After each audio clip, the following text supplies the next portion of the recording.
जय हिंद दोस्तों, कैसे हैं आप सब। जैसा कि हम लोग जानते हैं कि हम लोग का NHPC का जो है एग्ज़ाम डेट आउट हो चुका है। 22 और 23 जुलाई को आप लोगों को दिख रहा होगा स्क्रीन पे, और थंबनेल में भी मैंने डाला है कि ये NHPC एग्ज़ाम डेट आउट हो गया, 22 और 23 जुलाई को है। तो मैकेनिकल स्टूडेंट के लिए जो है मैं लेकर के आया लास्ट टाइम रिवीजन, जो भी 8-10 दिन बचे हैं उसके अंतर्गत जितने भी चीज़ हो सकती है, इम्पोर्टेंट डेफिनेशन, इम्पोर्टेंट फार्मूला, और एग्जाम पॉइंट ऑफ व्यू से जो जो क्वेश्चंस इंपॉर्टेंट है उस हिसाब से मैं सब्जेक्ट वाइज करवाऊंगा। ठीक, मैं चाहूँगा हर एक चीज़ जो है कवर हो सके, ताकि आप लोग का जो है ज़्यादा सिलेबस कवर हो जाए।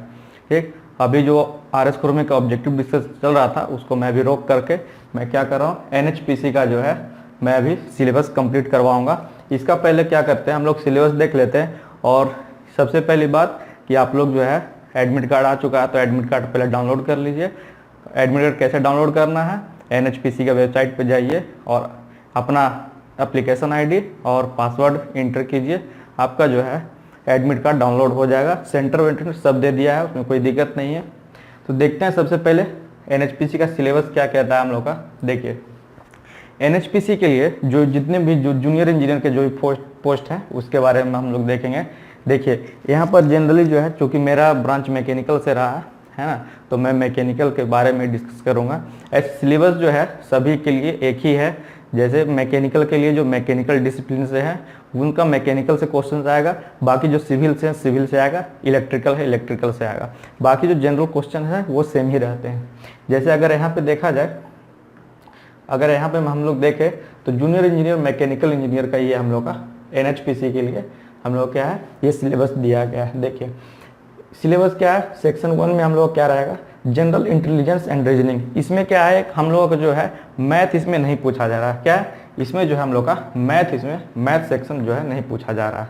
ठीक, यहाँ ध्यान देने वाली बात है कि हम लोग का जो है मैथ सेक्शन इसमें नहीं पूछा जा रहा है। ठीक, तो उतने टेंशन लेने की बात नहीं है। तो इसमें क्या करना है, जनरल इंटेलिजेंस एंड रीजनिंग में क्या है हम लोग का इसमें रहने वाला है क्या, जो भी हम लोग का रीजनिंग है, वर्बल रीजनिंग है, नॉन वर्बल रीजनिंग है, अर्थमेटिकल नंबर है, जो भी है इसमें क्लासिफाई कर दिया गया सब। मेमोरी, विजुअल मेमोरी है, डिस्क्रिमिनेशन है, observation, relationship concept, arithmetical reasoning, verbal and figure classification, arithmetical number series ETC है ना। तो ये सब के अंतर्गत जो है जनरल इंटेलिजेंस और रीजनिंग पूछा जाएगा। अब GA के बारे में बात करते हैं, जनरल अवेयरनेस। जनरल अवेयरनेस में जो है आपका जो टेस्ट लिया जाएगा किसके अंतर्गत लिया जाएगा, तो history, culture, geography, economic scene, general politics, scientific research, ये सब के अंतर्गत। और भी था यहाँ पर जो है हम लोग का यहाँ पर करंट अफेयर भी लगभग पूछा जाएगा, जो ज़्यादा चांसेस है यहाँ पर, ऐसे यहाँ पर लिखा नहीं गया है। तो जो है स्टैटिक GK ज़्यादा तौर पर जो पूछा जाएगा यहाँ पे। ठीक, तो उस बेसिस पे आप लोग जो है इसमें जो है मैथ यहाँ नहीं पूछा जाएगा, मैथ यहाँ पे बिल्कुल भी यहाँ एलिमिनेट कर दिया गया है। यहाँ पर सिर्फ जो है रीजनिंग और आप लोग क्या है GK का तैयारी कीजिए। और बाकी जो हम लोग का मैकेनिकल इंजीनियरिंग का सेक्शन है उसके बारे में देखते हैं। तो मैकेनिकल इंजीनियरिंग में हम लोग क्या देखते हैं, देखिए सिलेबस तो खैर इसमें जो भी दिया है, जो सिलेबस दिया हम लोग का वो देखिए कोई दिक्कत नहीं है। लेकिन मुझे जैसा लगता है सभी चीज़ों में मैं जो जैसा देखता आता हूँ कि सिलेबस तो देता है, इतना छोटा सिलेबस दिया, कोई दिक्कत नहीं है। लेकिन क्या है, क्वेश्चन जो है सभी सेक्शन से रहते हैं। अगर यहाँ बात करें मैकेनिकल इंजीनियरिंग में तो टोम और मशीन डिजाइन सबसे पहले दिया है। देखिए कितना ही छोटा, मतलब कि यहाँ पे क्या क्या है, यहाँ पे मतलब कि कितना कम टॉपिक दिया गया यहाँ पर। तो मुझे नहीं लगता कि इतना ही टॉपिक से आएगा। आप लोग जो है कंप्लीट जो है स्टडी करके जाइए, ऐसा ना हो कि आप लोग आधा अधूरा पढ़ के जाए, सिर्फ जो टॉपिक दिया उसी से, और क्वेश्चन जो है अदर टॉपिक से आ जाएगा। टॉपिक आप यहाँ पे ध्यान दीजिए सब्जेक्ट पे कि कौन सा सब्जेक्ट है। तो टोम एंड मशीन डिजाइन है तो पूरा पढ़ के जाइए। ठीक, और क्या है, फिर इंजीनियरिंग मैकेनिक्स एंड सोम है, फिर थर्मल इंजीनियरिंग है। नेक्स्ट बात करें, नेक्स्ट हम लोग का फर्स्ट लॉ ऑफ थर्मोडायनेमिक्स, ये thermodynamics, second law of thermodynamics, air standard cycle, IC engine, boiler हो गया, एयर कंप्रेसर हो गया, फ्लूइड मशीन्स एंड मशीनरी। उसके बाद में आता है आपका प्रोडक्शन इंजीनियरिंग है आपका। ठीक, उसके देखिए इंजीनियरिंग ड्राइंग भी पूछा है। ठीक, तो इसमें देखिए इसमें क्या है, अब ऑटोमोबाइल नहीं दिया है इसमें, इसका मतलब ये नहीं IC इंजन के अंतर्गत ही हम लोग ऑटोमोबाइल आता है तो क्वेश्चन आ सकती है, ऐसी बात नहीं है, है ना। तो ये मतलब ये सिंपली जो है ये टॉपिक दे दिया है कि इसी के अंतर्गत रहेगा। अब कोई भी क्वेश्चन ले लीजिएगा तो इसी के अंतर्गत आएगा, उसके लिए टेंशन। अब जैसे प्रोडक्शन इंजीनियरिंग दे दिया है तो आप बोलिएगा नहीं हम जो है इंजीनियरिंग मटेरियल पढ़ के नहीं जाएंगे। देखिए सिर्फ यहाँ पे प्रोडक्शन इंजीनियरिंग लिखा है ना।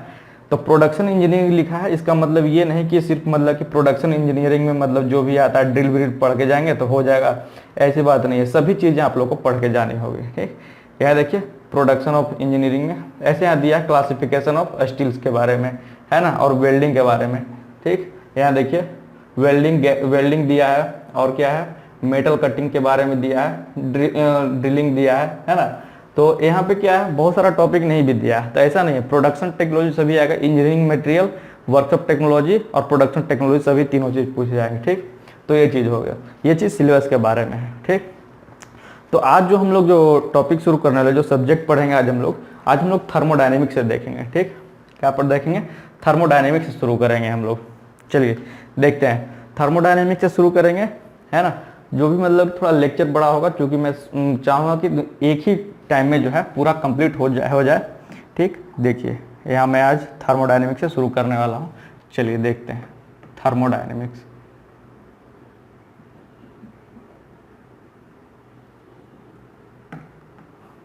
थर्मोडायनेमिक में जितने भी इम्पोर्टेंट डिफिनेशंस है, फॉर्मूलाज है ना, और उस पे बेसिस जितना भी मतलब कि क्वेश्चंस बन सकता है, और जो भी प्रिडिक्टेड है या फिर जो भी एग्जामिनेशन पॉइंट ऑफ व्यू से है वो मैं बताने वाला हूँ।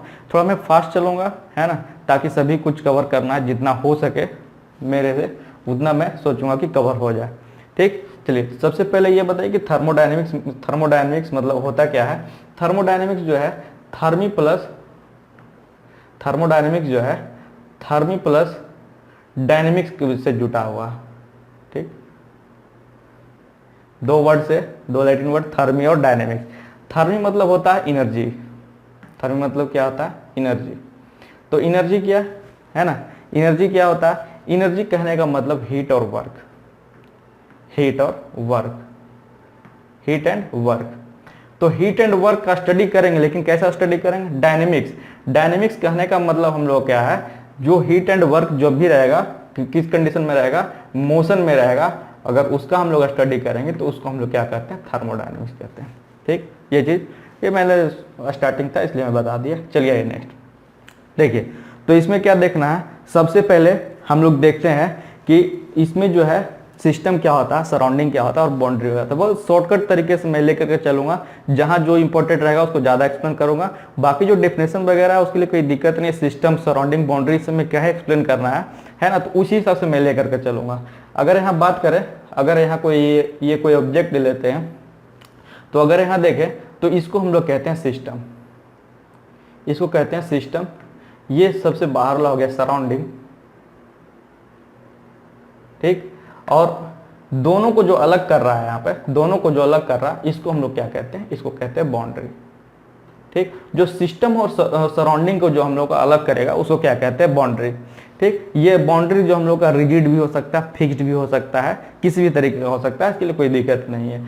तो जो सिस्टम और सराउंडिंग, जो क्वेश्चन कभी कभी ये पूछता है कि सिस्टम और सराउंडिंग दोनों मिल करके, सिस्टम और सराउंडिंग दोनों मिल करके ये क्या मतलब कि प्रोड्यूस करते हैं, तो ये इसको हम लोग कहते हैं यूनिवर्स। क्या कहते हैं, यूनिवर्स कहते हैं। ठीक, सिस्टम और सराउंडिंग जब मिल जाएगा दोनों को कंबाइन में क्या कहते हैं, तो यूनिवर्स कहते हैं। ठीक, चलिए ये तो हो गया। इसके बाद आते हैं हम लोग सिस्टम पे कि कितने तरीके का सिस्टम होता है, टाइप्स ऑफ सिस्टम, जैसा कि हम लोग जानते हैं। चलिए देखिए टाइप्स ऑफ सिस्टम। तो 3 तरीके का सिस्टम होता है, 3 तरीके का सिस्टम जो ये हम लोग ने देखा। ये सिस्टम, इसके बारे में जनरली हम लोग को पूरा पढ़ना है ना। ये तो बाउंड्री और सराउंडिंग जो अलग कर रहा है, सिस्टम के बारे में मतलब कि थर्मोडायनेमिक्स कैसे एग्जिस्ट कर रहा है सिस्टम में, वो चीज़ देखना है। ठीक, तो टाइप्स ऑफ सिस्टम, सबसे पहले कि हम लोग क्या जानते हैं, ओपन सिस्टम, ओपन सिस्टम। दूसरा में क्या है, दूसरा में क्लोज सिस्टम, और तीसरा में हम लोग क्या हो जाता है, तीसरा में हम लोग का हो जाता है आइसोलेटेड सिस्टम, आइसोलेटेड सिस्टम। ठीक, ये तीनों चीज से आप लोग जो है पहले भी अवगत है, इजी चीज है, कोई दिक्कत वाली बात नहीं है। ये तीनों चीज जो है जनरली मास और एनर्जी से रिलेटेड है ना। ओपन सिस्टम में क्या कहता है कि जो मास और एनर्जी है दोनों जो है एग्जिस्ट करेगा। मास और एनर्जी जो है हम लोग क्या करेगा, दोनों जो है यहाँ पे एग्जिस्ट करेगी। यहाँ पे मैं इस तरह से लिख दूं, अगर टेबल बना करके यहाँ पर क्या करता हूँ, यहाँ पर मास लिख देता हूँ और यहाँ पर एनर्जी लिख देता हूँ।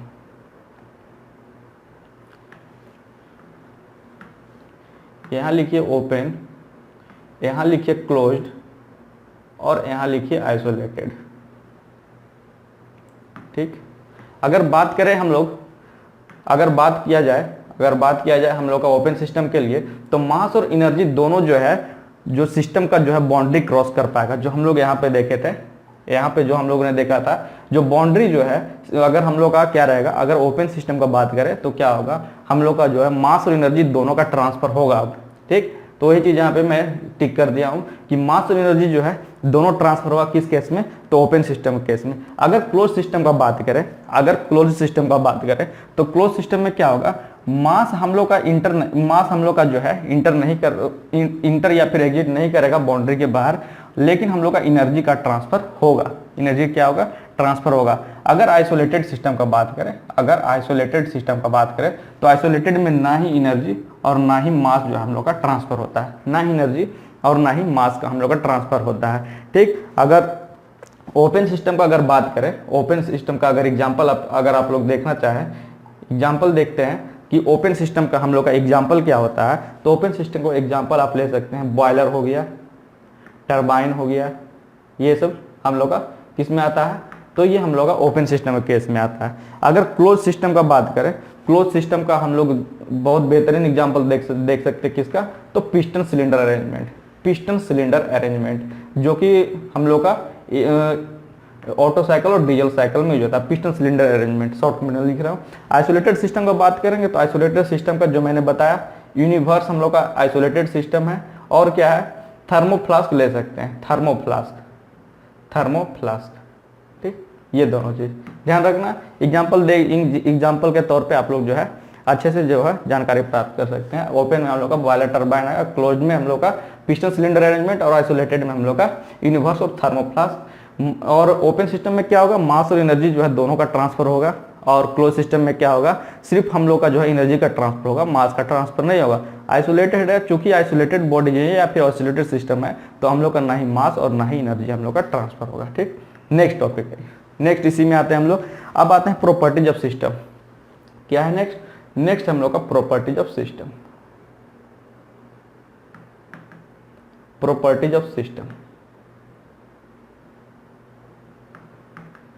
ठीक, तो प्रॉपर्टी ऑफ सिस्टम दो प्रॉपर्टी में बांटा गया है। यहाँ पर दो प्रॉपर्टी में बांटा गया। पहला को कहते हैं हम लोग इंटेंसिव प्रॉपर्टी, इंटेंसिव को और भी बोल सकते हैं, इंट्रिंसिक भी बोल सकते हैं, कहीं इंट्रिंसिक। अगर आरके जैन का बुक में देखेंगे तो इंट्रिंसिक ही ज्यादा पूछा है। ठीक, तो इंट्रिंसिक प्रॉपर्टी, तो कंफ्यूज नहीं करना है कि इंट्रिंसिक पढ़े नहीं, है ना। दूसरा में क्या है, एक्सट्रिंसिक या फिर एक्सटेंसिव प्रॉपर्टी। ठीक, ये चीज बहुत ही सिंपल भाषा में बता दो कि इंटेंसिव क्या होता है और एक्सटेंसिव क्या। देखिए, तो यहाँ अगर बात करें इंटेंसिव के बारे में, इंटेंसिव क्या कहलाता है, इंटेंसिव मतलब इन है तो बोल सकते हो क्या, इंडिपेंडेंट ऑफ मास। वैसा चीज जो कि इंडिपेंडेंट ऑफ मास है, इंडिपेंडेंट ऑफ मास मतलब क्या है, मास पे जो है डिपेंड नहीं कर रहा, मास से इंडिपेंडेंट है, वो स्वतंत्र है, वो बिना मास के भी कुछ काम कर सकता है। उसको हम लोग क्या कहते हैं, इंटेंसिव या फिर इंट्रिंसिक प्रॉपर्टी है सिस्टम का। अगर इसका एग्जांपल हम लोग देखें, एग्जांपल इसका ज्यादा पूछा जाता है एग्जाम में, जो है इसका जो है एग्जांपल ज्यादा पूछा जाता है। इंडिपेंडेंट सिस्टम का एग्जांपल अगर देखें तो क्या हो जाएगा, density, thermal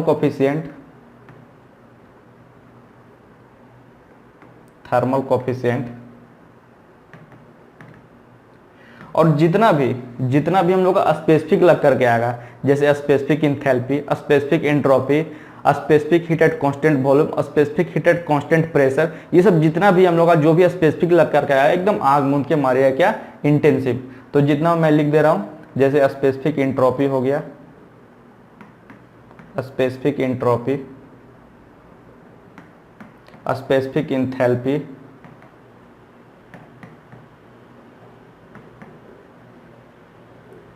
specific heat at constant pressure और कांस्टेंट वॉल्यूम, सीपी और सीबी। ठीक, तो ये सब जो एग्जांपल हम लोग किसका है, ये इंटेंसिव प्रॉपर्टी का है। ठीक, या फिर आपका मॉलिक्यूलर मास हो गया, ये सब जितना हम लोग क्या है, ये हम लोग का इंटेंसिव प्रॉपर्टी का एग्जांपल है। अगर और आगे देखें, क्या हम लोग एक्सट्रिंसिक प्रॉपर्टी। तो एक्सट्रिंसिक प्रॉपर्टी क्या बोलता है हम लोग का, एक्सट्रिंसिक प्रॉपर्टी हो गया हम लोग क्या, डिपेंडेंट ऑफ मास। क्या हो जाएगा, dependent of mass, dependent of mass. ठीक, जो कि मास पे डिपेंड करेगा, बिना मास का कुछ नहीं होगा। इंटेंसिव हो क्या, इंडिपेंडेंट ऑफ मास, और एक्सटेंसिव क्या हो गया, डिपेंडेंट ऑन मास। ठीक, अगर एक्सटेंसिव का बात करें, एक्सटेंसिव का अगर एग्जांपल देखे, आइए एक्सटेंसिव का अगर एग्जांपल देख लें हम लोग, एक्सटेंसिव का एग्जांपल, तो हम लोग का सबसे पहले तो मास, वॉल्यूम, ठीक, मोल, है ना, मोल और मॉलिक्यूलर मास में पूछता है, मोल और मॉलिक्यूलर मास में पूछता है। तो मोल जो है एक्सटेंसिव प्रॉपर्टी है और मॉलिक्यूलर मास जो है इंटेंसिव प्रॉपर्टी। ये चीज आप लोग को ध्यान रखना है। ठीक, ये चीज आप लोग ध्यान रखना है। और फिर हो गया हम लोग का एंट्रोपी। एक चीज और, दो ratio of two extensive property. क्या बोल रहा हूं मैंने क्या बोला, ये ध्यान रखना है आप लोगों को। यहां पे ratio of two extensive property, extensive property, वो हम लोग का क्या हो जाएगा, ये हम लोग का देगा जो हम लोग का रिजल्ट आएगा, वो हम लोग का हो जाएगा क्या, इंटेंसिव प्रॉपर्टी, इंटेंसिव। जैसे अगर एग्जांपल में ले ले कि डेंसिटी इक्वल टू होता है क्या हम लोग का, मास बाय वॉल्यूम। क्या होता है, मास बाय वॉल्यूम। तो मास हम लोग का यहाँ पर एक्सटेंसिव है, वॉल्यूम भी एक्सटेंसिव है, लेकिन जो हम लोग का रिजल्ट क्या आया, रिजल्ट आया डेंसिटी, जो कि मैंने यहाँ शुरू में ही लिखा हो, डेंसिटी क्या हम लोग का, इंटेंसिव प्रॉपर्टी। तो इस तरह से आप लोगों को ध्यान देना। तो ये प्रॉपर्टी ऑफ सिस्टम हुआ, क्या है, प्रॉपर्टी ऑफ सिस्टम हुआ। अब देखते हैं साइक्लिक प्रोसेस से शुरू करते हैं। अब जो हम लोग का थर्मोडायनेमिक का मेन जो प्रोसेस शुरू हो रहा है ना, यहाँ से देखिए साइक्लिक प्रोसेस से शुरू कर रहा हूँ मैं। क्या है, cyclic process.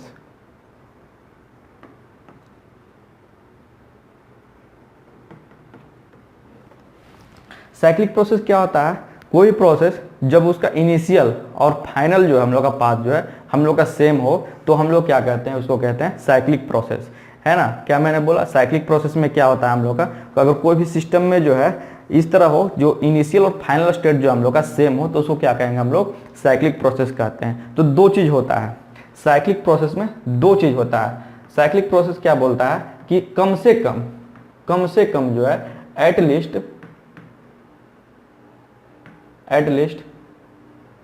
To process should be there, है ना, at least two process should be there. दो प्रोसेस होगा तभी तो हम लोग क्या होगा, साइक्लिक प्रोसेस कहलाएगा। At least two process should be there. ठीक, ये चीज है ना। क्या बोला मैंने पहला, साइक्लिक प्रोसेस के अंदर क्या होगा कि दो प्रोसेस हम लोग का रहना चाहिए।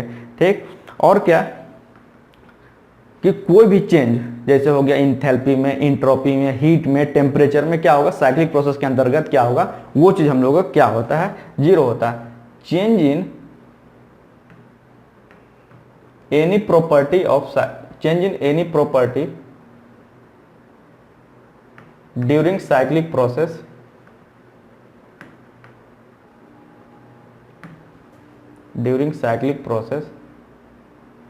Is zero. ठीक, ये चीज ध्यान रखना है। ये दो चीज साइक्लिक प्रोसेस के अंतर्गत आता है। सबसे पहले तो ध्यान रखना है, ये बेसिक है, अभी हम लोग बेसिक चल रहे हैं।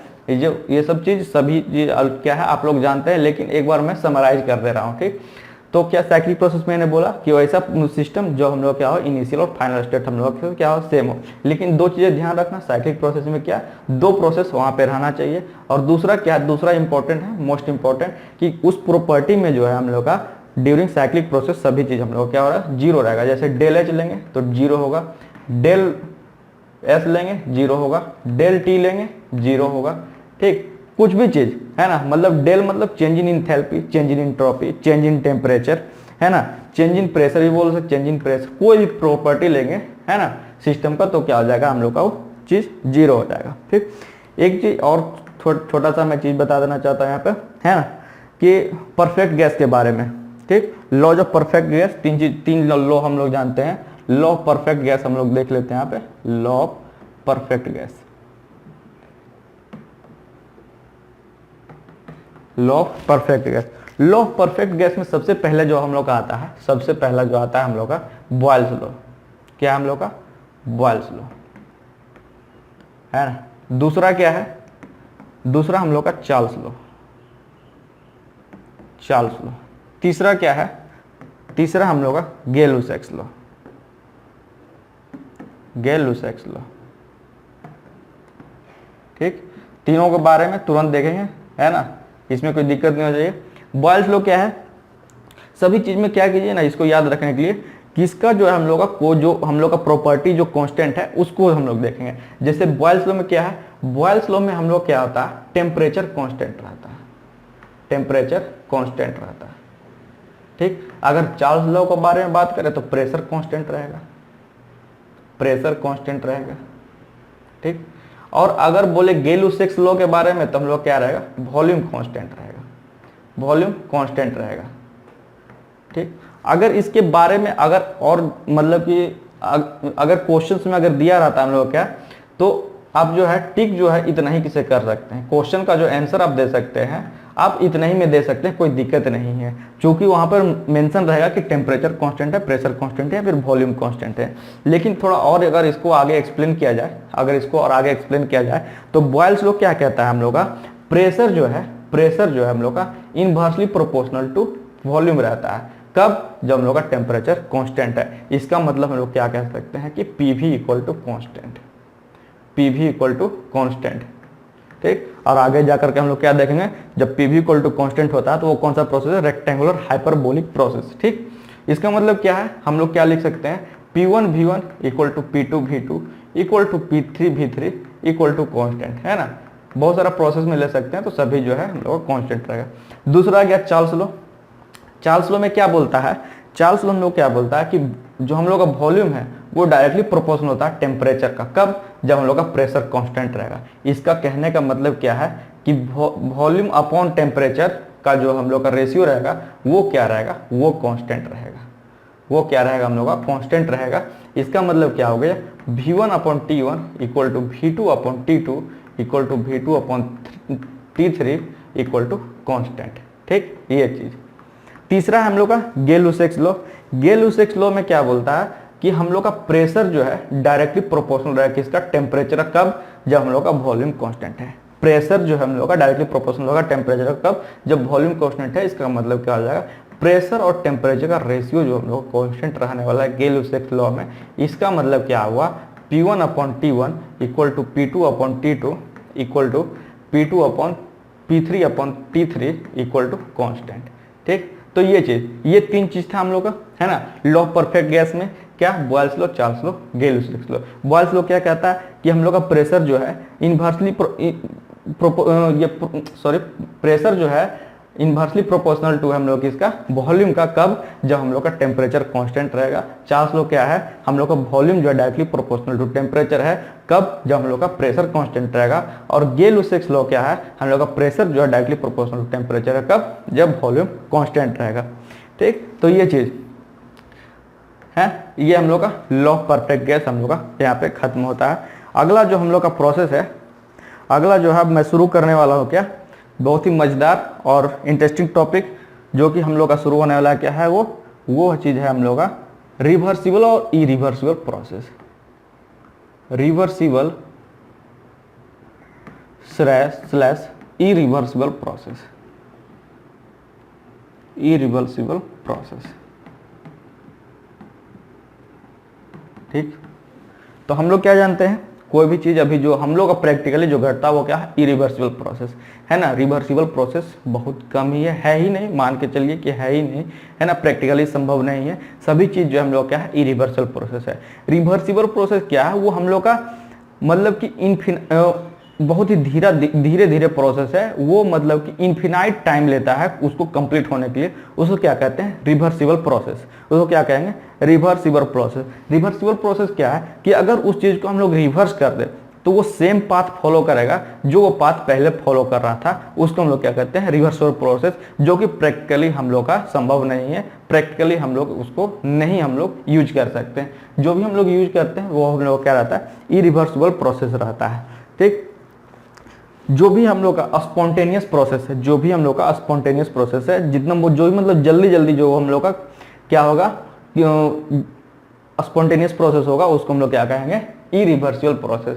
तो रिवर्सिबल प्रोसेस के बारे में मैंने क्या बोला, डिफिनेशन मैं नहीं लिख रहा हूँ, बहुत टाइम ले लेगा, है ना, कि वैसा सिस्टम जब हम लोग जब उसको रिवर्स करेंगे तो हम लोग का वही पाथ हम लोग का ऑक्युपाई करेगा जो सेम पाथ पहले वो लिया था, उसको हम लोग क्या कहेंगे, reversible process.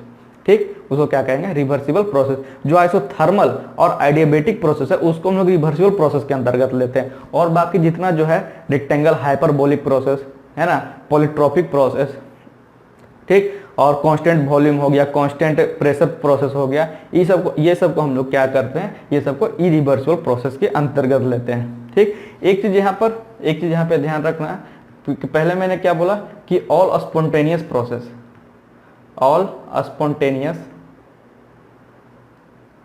process are irreversible। दूसरा एक क्वेश्चन पूछता है जो कि ना कि आरएस खुद में भी दिया हुआ ना जेल में दिया हुआ, कभी कभी पूछता है, देखने के लिए दिया जाता है कि जब भी प्रोसेस में हम लोग कैसे पता लगेगा कि वो चीज हम लोग का रिवर्सिबल है या फिर इरिवर्सिबल है। तो जो हम लोग का सॉलिड लाइन है ना, सॉलिड लाइन जब भी कुछ चीज को रिप्रेजेंट करेंगे हम लोग, ठीक, तो उसको हम लोग क्या कहेंगे, रिवर्सिबल। क्या कहेंगे उसको, रिवर्सिबल प्रोसेस। और जब हम लोग डॉटेड लाइन से दिखाएंगे किसी चीज को तो इरिवर्सिबल। डॉटेड लाइन से दिखाएंगे तो क्या हो जाएगा, इरिवर्सिबल, है ना। कोई भी मतलब अगर ग्राफ हम लोग को दे दे तो कैसे पहचाने कोई भी चीज हम लोग का रिवर्सिबल है या इरिवर्सिबल है, तो इससे हम लोग जो है ध्यान दे सकते हैं। यहाँ डॉटेड लाइन करके आप लोग क्या कीजिए, तो ठीक है रहने दीजिए, कोई दिक्कत नहीं, डॉटेड लाइन है। तो अगर सॉलिड लाइन मतलब सॉलिड लाइन करने का मतलब इस तरह से, डॉटेड लाइन करने का मतलब इस तरह से। ठीक, ये चीज हम लोग का ये इंपॉर्टेंट है। ठीक, अगर सॉलिड लाइन से कोई भी ग्राफ में अगर हम लोग देख रहे हैं तो वो रिवर्सिबल प्रोसेस है, और ये रिवर्स प्रोसेस हम लोग क्या रहेगा, डॉटेड लाइन से हम लोग उसको शो करते हैं। ठीक, तो हम लोग आते हैं सबसे पहले हम लोग आते हैं क्या, जीरोथ लॉ ऑफ थर्मोडायनेमिक्स।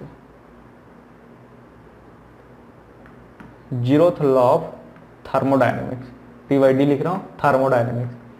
ठीक, क्योंकि हम लोग के पास टाइम कम है तो जितना जल्दी हो सके या फिर जितना शॉर्टकट में हो सके उतना चीज में ज्यादा बताने की कोशिश करूंगा आप लोगों को। ठीक, कुछ दिन पहले जो है दामोदर वैली कॉर्पोरेशन का एग्जाम हुआ था, कुछ दिन पहले, है ना, ज्यादा दिन नहीं हुआ, उसका रिजल्ट भी आ चुका है। 79 नंबर शायद कट ऑफ गई थी जनरल की, और 72 या 68 शायद इसी तरह OBC का गया था। तो उसमें क्या हुआ था कि दामोदर वैली कॉर्पोरेशन में नॉनटेक जो था वो टोटल जो है वो 100 क्वेश्चन 100 मार्क्स का था दामोदर वैली कॉर्पोरेशन में। तो 100 मार्क्स में क्या था, 30 मार्क्स जो है नॉनटेक था, 30 मार्क्स का क्या था, नॉनटेक था, और 70 मार्क्स का क्या था, हम लोग का टेक्निकल था। इसमें क्या गया था, नॉनटेक बहुत ईजी था, कोई दिक्कत नहीं था, लेकिन टेक्निकल में क्या गया था, पूरा जो 70 का 70 क्वेश्चन था वो कास्टिंग से पूछ दिया गया था। किससे पूछ दिया गया था, एक सिंगल टॉपिक जो है कास्टिंग से पूछ दिया गया था। इसलिए सभी टॉपिक पे जो है आप लोग जो है ज्यादा ध्यान दें, है ना, सभी पे जो है सेम जो है वेटेज दे, ऐसा नहीं कि वो ज्यादा किसी से भी कभी क्वेश्चन पूछ सकता है। ठीक, इसलिए जो है टेंशन नहीं ले और पढ़ाई आप लोग आराम से करें। तो देखते हैं हम लोग zeroth law of thermodynamics. Zeroth law of thermodynamics क्या कहता है, अगर दो बॉडी क्या, A और B, अगर दो बॉडी सेपरेटली, अगर C से क्या है हम लोग का थर्मल इक्विलिब्रियम में है, थर्मल इक्विलिब्रियम में मतलब दोनों का टेम्परेचर अगर सेम है, हम लोग का A का टेम्परेचर सेम है C का टेम्परेचर से, और B का टेम्परेचर है C का टेम्परेचर, तब जो A और B बॉडी है, जो A और B बॉडी है हम लोग का, ये दोनों भी इक्विलिब्रियम में, थर्मल इक्विलिब्रियम में होगा। ये हम लोग का जीरोथ लॉ ऑफ थर्मोडायनेमिक्स से कहता है। मैंने क्या बोला, यहाँ पर ध्यान दीजिए, मैंने क्या बोला कि जब A और B बॉडी, जो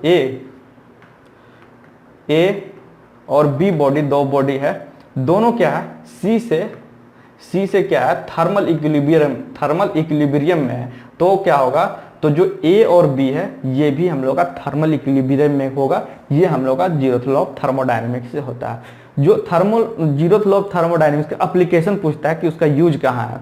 ठीक, बच्चे क्या है जनरली पढ़ने का पढ़ लेते हैं लेकिन उसका जो है यूजेज नहीं पता रहता। तो जो जीरोथ लॉ ऑफ थर्मोडायनेमिक्स का यूज होता है हम लोग का थर्मोमीटर बनाने में होता है। थर्मोमीटर जो वर्क करता है वो जीरोथ लॉ ऑफ थर्मोडायनेमिक्स पे ही वर्क करता है। ठीक, ये चीज हो गया। ठीक, मैं यहाँ पे लिख दे रहा हूँ कि जो यहाँ पर जो इंपॉर्टेंट एक पॉइंट है वो मैं लिख दे रहा हूँ। बाकी जो समझाने का मैंने बता ही दिया कि जो थर्मोमीटर है, thermometer works on the principle of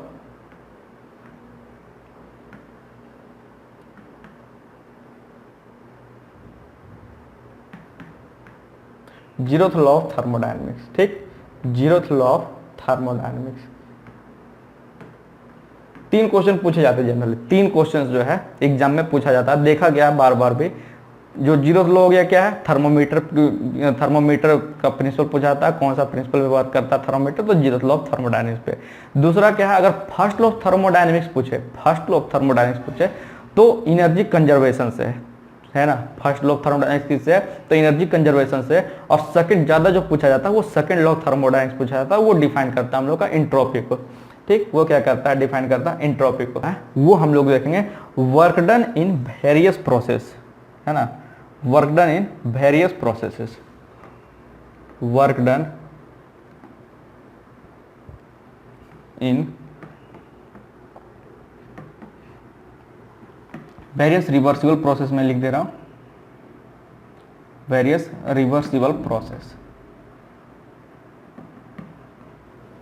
4 process है, हम लोग जानते हैं क्या क्या है।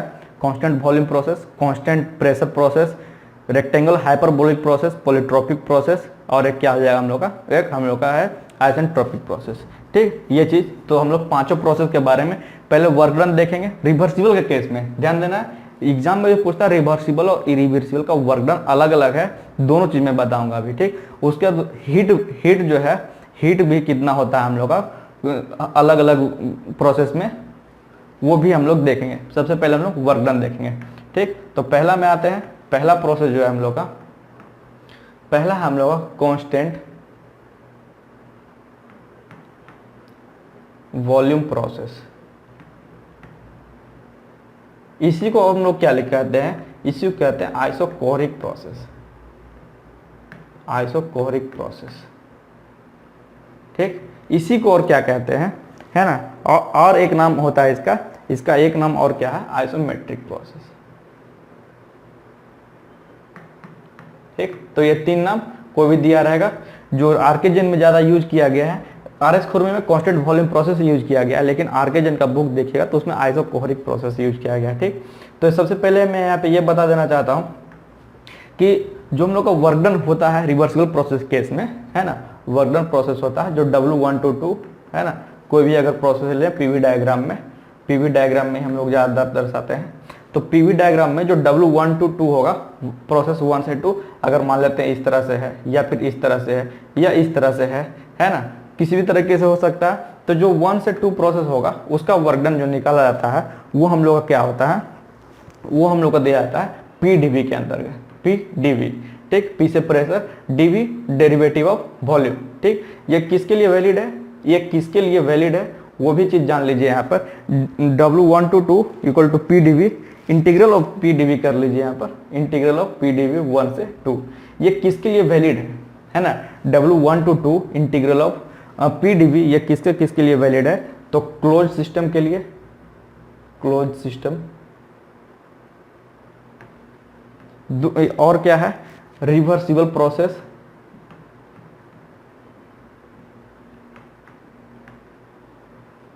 और सब्सटेंस अगर बात करें तो कोई भी सब्सटेंस, एनी सब्सटेंस के लिए, एनी सब्सटेंस, है ना। तो इसमें जो क्वेश्चन पूछा जाता है, पहला 2 क्वेश्चन जिससे पूछा जाता है क्या है कि हम लोग का W1 2 से जो 2 है, जो प्रोसेस W1 से 2 जो प्रोसेस है वो पॉजिटिव कब होगा और नेगेटिव कब होगा, और नेगेटिव कब होगा। ठीक, तो दोनों चीजें मैं बता देता हूं यहाँ पे कि पॉजिटिव कब होगा और नेगेटिव कब होगा। पॉजिटिव जो होता है हम लोग कब होगा, इसका बैटरी खत्म हो गया है। पॉजिटिव कब हम लोग का, जब वर्क डन जो है, work done by the system on surrounding.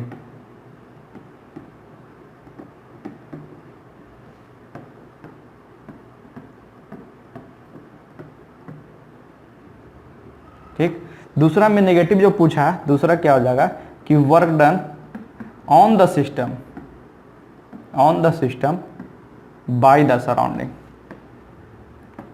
Bye the surrounding. ठीक, तो ये चीज पूछता है कि अगर जो है work done by the system on surrounding होगा तो जो हम लोग का वर्क डन जो मिलेगा वो क्या होगा, पॉजिटिव होगा, निगेटिव होगा या फिर जीरो होगा। तो क्या हो जाएगा, पॉजिटिव होगा, work done by the system on the surrounding. और वर्क डन ऑन, या तो इस तरह भी आ सकते रह सकते हैं, bye the system positive on the system negative. मतलब सिस्टम के अगर द्वारा किया जाए तो वर्क डन हम लोग का पॉजिटिव मिलेगा, और जब हम लोग का वर्क डन जो है सिस्टम पर किया जाएगा तो हम लोग क्या हो जाएगा। ठीक, तो हम लोग का क्या चल रहा था, कांस्टेंट वॉल्यूम प्रोसेस। ये तो मैं बताया कि ये वर्क डन क्या होता है हम लोग का, इंटीग्रल पार्ट ऑफ 1 से 2 पीडीवी। ठीक, और क्लोज सिस्टम रिवर्सिबल और एनी सब्सटेंस के लिए वैलिड है ये हम लोग का स्ट्रक्चर जो है। और W1 से 2 पॉजिटिव कब होगा और नेगेटिव कब होगा, ये चीज। अब देखते हैं हम लोग ये कांस्टेंट वॉल्यूम केस के अंतर्गत, कांस्टेंट वॉल्यूम केस के अंतर्गत जब हम लोग का वर्क डन क्या होगा W1 से 2। अगर बात करें, मैं यहाँ पहला बता दे रहा हूँ, है ना, कैसे होता है। अगर ये PV है तो कांस्टेंट वॉल्यूम प्रोसेस है, मतलब वॉल्यूम कांस्टेंट रहता है, तो इस तरह से हम लोग का बनेगा कुछ, इसी तरह से कुछ बनेगा। अगर ये 1 ले लेते हैं, ये 2 ले लेते हैं। ठीक, तो इस केस में क्या हो जाएगा, हम लोग का जो अगर PV देखे W1 से 2, है ना, तो PdV होता है हम लोग का, तो हम लोग का क्या हो जाएगा, वर्क डन जो होगा हम लोग क्या हो जाएगा, जीरो होगा। चूंकि हम लोग का वॉल्यूम में कुछ भी डेविएशन नहीं आ रहा, तो वर्क डन क्या हो जाएगा हम लोग का, जीरो हो जाएगा। ये किसके लिए है, कांस्टेंट वॉल्यूम प्रोसेस के लिए, है ना। वॉल्यूम इक्वल टू हम लोग क्या है, कांस्टेंट है, ये चीज। ठीक, दूसरा चीज है ना, दूसरा केस हम लोग क्या देखेंगे, दूसरा case constant pressure process, constant pressure process, या फिर इसी को बोल सकते हैं, या फिर इसी को हम लोग क्या बोल सकते हैं, इसी को हम लोग बोलते हैं आइसोबारिक प्रोसेस। इसको क्या बोलते हैं हम लोग, आइसोबारिक, और भी बोलते हैं इसको क्या, आइसोपिस्टिक। ठीक, ये 3 नाम जानते हैं। अगर कांस्टेंट वॉल्यूम की अगर बात करें तो आइसोकोरिक, और हम लोग क्या था, आइसोकोरिक और आइसोमेट्रिक। ठीक, और अगर कांस्टेंट प्रेशर प्रोसेस की बात करें तो आइसोबारिक और आइसोपिस्टिक।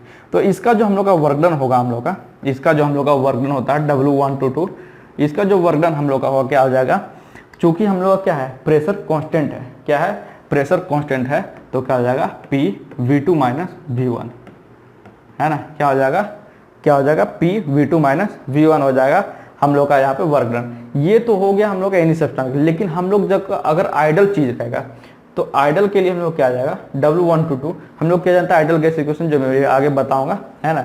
PV इक्वल टू होता है क्या, MRT, PV इक्वल टू क्या होता है, MRT। तो यहाँ पे क्या कर देंगे, MR और T2 minus T1, T2 minus T1। ये किसके लिए है, ये जो मैंने W1 to 2 बताया वो किस चीज के लिए है, ये जो है हम लोग का for idol gas, for idol gas.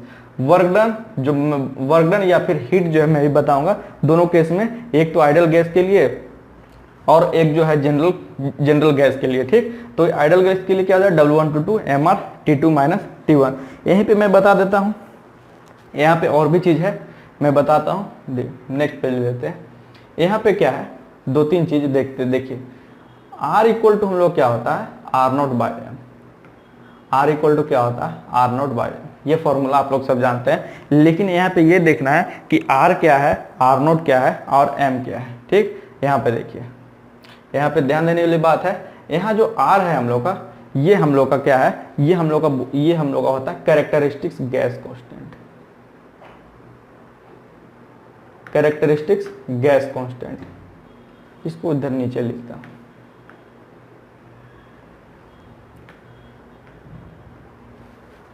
Characteristics gas constant है ये।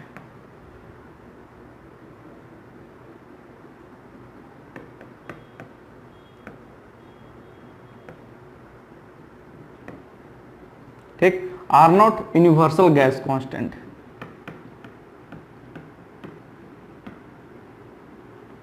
Universal gas constant. अगर M का बात करें तो M जो हम लोग का मॉलिक्यूलर मास,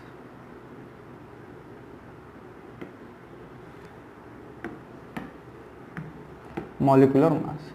अब सबका यूनिट ध्यान रखना, यूनिट और क्या, सबका यूनिट ध्यान रखना है और सबका वैल्यू भी याद रखना है। अगर यूनिवर्सल गैस कांस्टेंट का बात करें तो क्या होता है 8.314 किलो जूल प्रति किलोग्राम मोल केल्विन, ये ध्यान रखना है ना। यूनिवर्सल गैस कांस्टेंट क्या 8.314 किलोग्राम प्रति मोल केल्विन। और अगर कैरेक्टरिस्टिक गैस कांस्टेंट का बात करें तो ये हम लोग का होता है किलो जूल प्रति किलोग्राम केल्विन, किलो जूल प्रति किलोग्राम केल्विन। ये हम लोग का क्या होता है, आर का होता है, सॉरी आर नॉट का, हाँ आर का होता है किलो जूल प्रति kilogram kelvin characteristic gas constant का, है ना। अगर एम का बात करें किलोग्राम प्रति किलो मोल, ठीक। तो ये जो तीनों चीज़ है ये ध्यान रखना है। आर क्या है यहाँ पर characteristic gas constant, R naught क्या है यूनिवर्सल गैस कांस्टेंट, और एम क्या है मॉलिक्यूलर मास। अब देखिए यहाँ पर आर का वैल्यू देख लेते हैं। यहाँ पे आर का वैल्यू क्या होता है हम लोग का 0.287 किलो जूल प्रति किलोग्राम केल्विन, ठीक।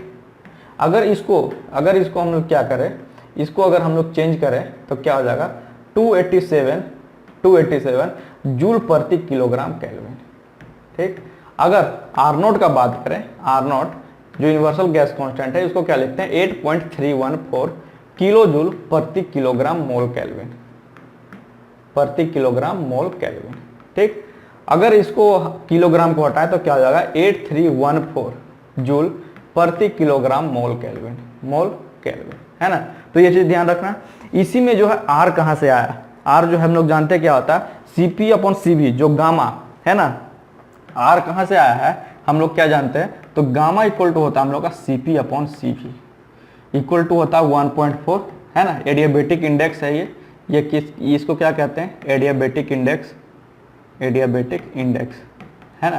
तो ये 1.4 कहाँ से आया, तो CP है ना और CP और CV का वैल्यू हम लोग को याद रखना है कि कितना कितना होता है। CP का वैल्यू कितना होता है और CV का वैल्यू कितना होता है। CP का वैल्यू 1.005 किलो जूल प्रति किलोग्राम केल्विन, इसका जो होता है 0.717 किलो जूल प्रति किलोग्राम केल्विन, ठीक। अगर इसको किलो जूल को हटा दिया जाए तो क्या हो जाएगा 1005 जूल प्रति किलोग्राम केल्विन, और यहाँ पे अगर हटा दिया जाए तो क्या आ जाएगा 717 kilo joule, sorry kilo joule नहीं सिर्फ जो होगा क्या हो जाएगा जूल प्रति किलोग्राम केल्विन। तो जो जब दोनों को रख के यहाँ पर डिवाइड कीजिएगा तो लगभग जो है 1.4 आता है, और उसी को एडियाबेटिक इंडेक्स ऑफ एयर हम लोग लेते हैं गामा, ठीक। तो यहाँ से जो है CP और CV क्लियर हो गया, और यूनिवर्सल गैस कांस्टेंट और कैरेक्टरिस्टिक्स गैस कांस्टेंट भी क्लियर हो गया। आगे बढ़ते हैं हम लोग अपना प्रोसेस पे। आगे हम लोग का प्रोसेस बढ़ रहे हैं। हम लोगों ने दो प्रोसेस देख लिया था, कांस्टेंट वॉल्यूम प्रोसेस और कांस्टेंट जो है प्रेशर प्रोसेस। तीसरा जो है हम लोग का तीसरा जो है हम लोग का क्या है rectangular hyperbolic process, rectangular hyperbolic process.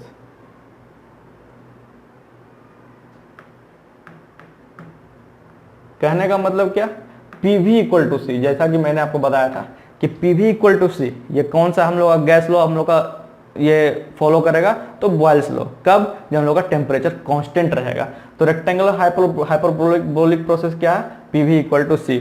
अगर इसका हम लोग वर्क डन देखें, वर्क डन जो हम लोग का होता है क्या होता है P1V1 ln, है ना, P1V1 log ऑफ V2/V1, या तो अगर प्रेशर के टर्म में लिखना है तो P1V1 ln P1/P2, ठीक। इस तरह से भी लिख सकते हैं इसको क्या, तो P2V2 log ऑफ V2/V1, या तो P2V2 log ऑफ P1/P2, ठीक। ये तो जनरल गैस के लिए हो गया। लेकिन अगर बात किया जाए हम लोग का आइडल गैस के लिए, तो आइडल गैस के लिए क्या हो जाएगा, जब इसमें आइडल गैस लेंगे तो आइडल गैस के केस में क्या हो जाएगा, टेम्परेचर जो हम लोग कांस्टेंट हो जाएगा। क्या हो जाएगा, टेम्परेचर, ये जो चीज़ है मैं बता रहा हूँ अभी ध्यान दीजिएगा, क्या हो जाएगा, टेम्परेचर कांस्टेंट हो जाएगा। तो जब टेम्परेचर कांस्टेंट हो जाएगा, ये हो गया आइडल केस के लिए, ये आइडियल केस के लिए। लेकिन जब टेम्परेचर जब कांस्टेंट हो जाएगा रेक्टेंगुलर हाइपरबोलिक प्रोसेस में, तो इसी को हम लोग बोलते हैं आइसोथर्मल प्रोसेस, आइसोथर्मल प्रोसेस, ये ध्यान रखना है, आइसोथर्मल प्रोसेस। ठीक, अब देखते हैं कि वर्क डन क्या होगा इसका। ठीक, टेम्परेचर कांस्टेंट हो गया है तो हम लोग क्या होगा, तो वर्क डन जो हम लोग का क्या हो जाएगा, PV equal to MRT use करना है ना। तो क्या हो जाएगा, PV इक्वल टू हम लोग का MRT, यहाँ पे PV की जगह पे सिर्फ MRT यूज कर दीजिए। प्रोसेस 1 के लिए T1, तो यहाँ पे क्या हो जाएगा V2/V1, या फिर इसी को लिख सकते हैं यार MRT1 P1/P2, है ना। या तो प्रोसेस 2 के लिए अगर आपको लिखना है तो MRT2 V2/V1, और इसी को लिख सकते हैं क्या MRT2 P1/P2। ठीक, ये चीज, ये होता है हम लोग का रेक्टेंगुलर हाइपरबोलिक। आइसोथर्मल प्रोसेस कोई अलग से नहीं है, जब हम लोग का रेक्टेंगुलर हाइपर प्रोसेस में ही क्या है, क्योंकि ये हम लोग का बॉयल्स लॉ को ओबे करता है, तो यहाँ पर जो है टेम्परेचर जब कांस्टेंट होगा तो इसको कहते हैं आइसोथर्मल प्रोसेस। ठीक, नेक्स्ट प्रोसेस जो है हम लोग का, नेक्स्ट प्रोसेस जो है फोर्थ नंबर आइए, reversible adiabatic process. Reversible adiabatic process, या तो इसी को कहते हैं हम लोग आइसेंट्रोपिक प्रोसेस, है ना, कंफ्यूज मत कीजिएगा। इसी को क्या कहते हैं, आइसेंट्रोपिक प्रोसेस। इसका जो स्ट्रक्चर होता है हम लोग क्या हो जाएगा, इसका जो स्ट्रक्चर हम लोग क्या हो जाएगा, PV to the power gamma equal to C। ठीक, एडियाबेटिक का चीज, एक चीज ध्यान रख लीजिए कि एडियाबेटिक मतलब क्या होता है। एडियाबेटिक मतलब होता है हम लोग का हीट जो है, हीट ट्रांसफर जो है 0 होगा, Q इक्वल टू 0। तो जब हम लोग रिवर्सिबल एडियाबेटिक प्रोसेस पढ़ेंगे और जब हम लोग हीट ट्रांसफर देखेंगे उस प्रोसेस में, तो रिवर्सिबल एडियाबेटिक प्रोसेस केस में हम लोग का हीट ट्रांसफर क्या हो जाएगा, 0 हो जाएगा। लेकिन अभी यहाँ वर्क डन का बात कर रहे हैं तो वर्क डन देख लेते हैं। वर्क डन इक्वल टू हो जाएगा W1/2 P1V1 minus P2V2 by gamma -1। ठीक, ये चीज, ये जनरल गैस के लिए। अगर आइडल गैस के लिए बात करें तो W1 से 2 है ना, MR T1 minus T2 by gamma -1, ये आइडल गैस के लिए। ये किसके लिए, तो आइडल गैस के लिए। ठीक, ध्यान रखना है, रिवर्सिबल एडियाबेटिक प्रोसेस को आइसेंट्रोपिक प्रोसेस कहते हैं, और एडियाबेटिक कहने का मतलब हीट ट्रांसफर उसमें 0 होगा। लास्ट प्रोसेस देखते हैं, फिफ्थ नंबर जो है हम लोग का, फिफ्थ नंबर जो हम लोग क्या है, रिवर्सिबल पॉलीट्रोपिक प्रोसेस। रिवर्सिबल क्या है, पॉलीट्रोपिक प्रोसेस। रिवर्सिबल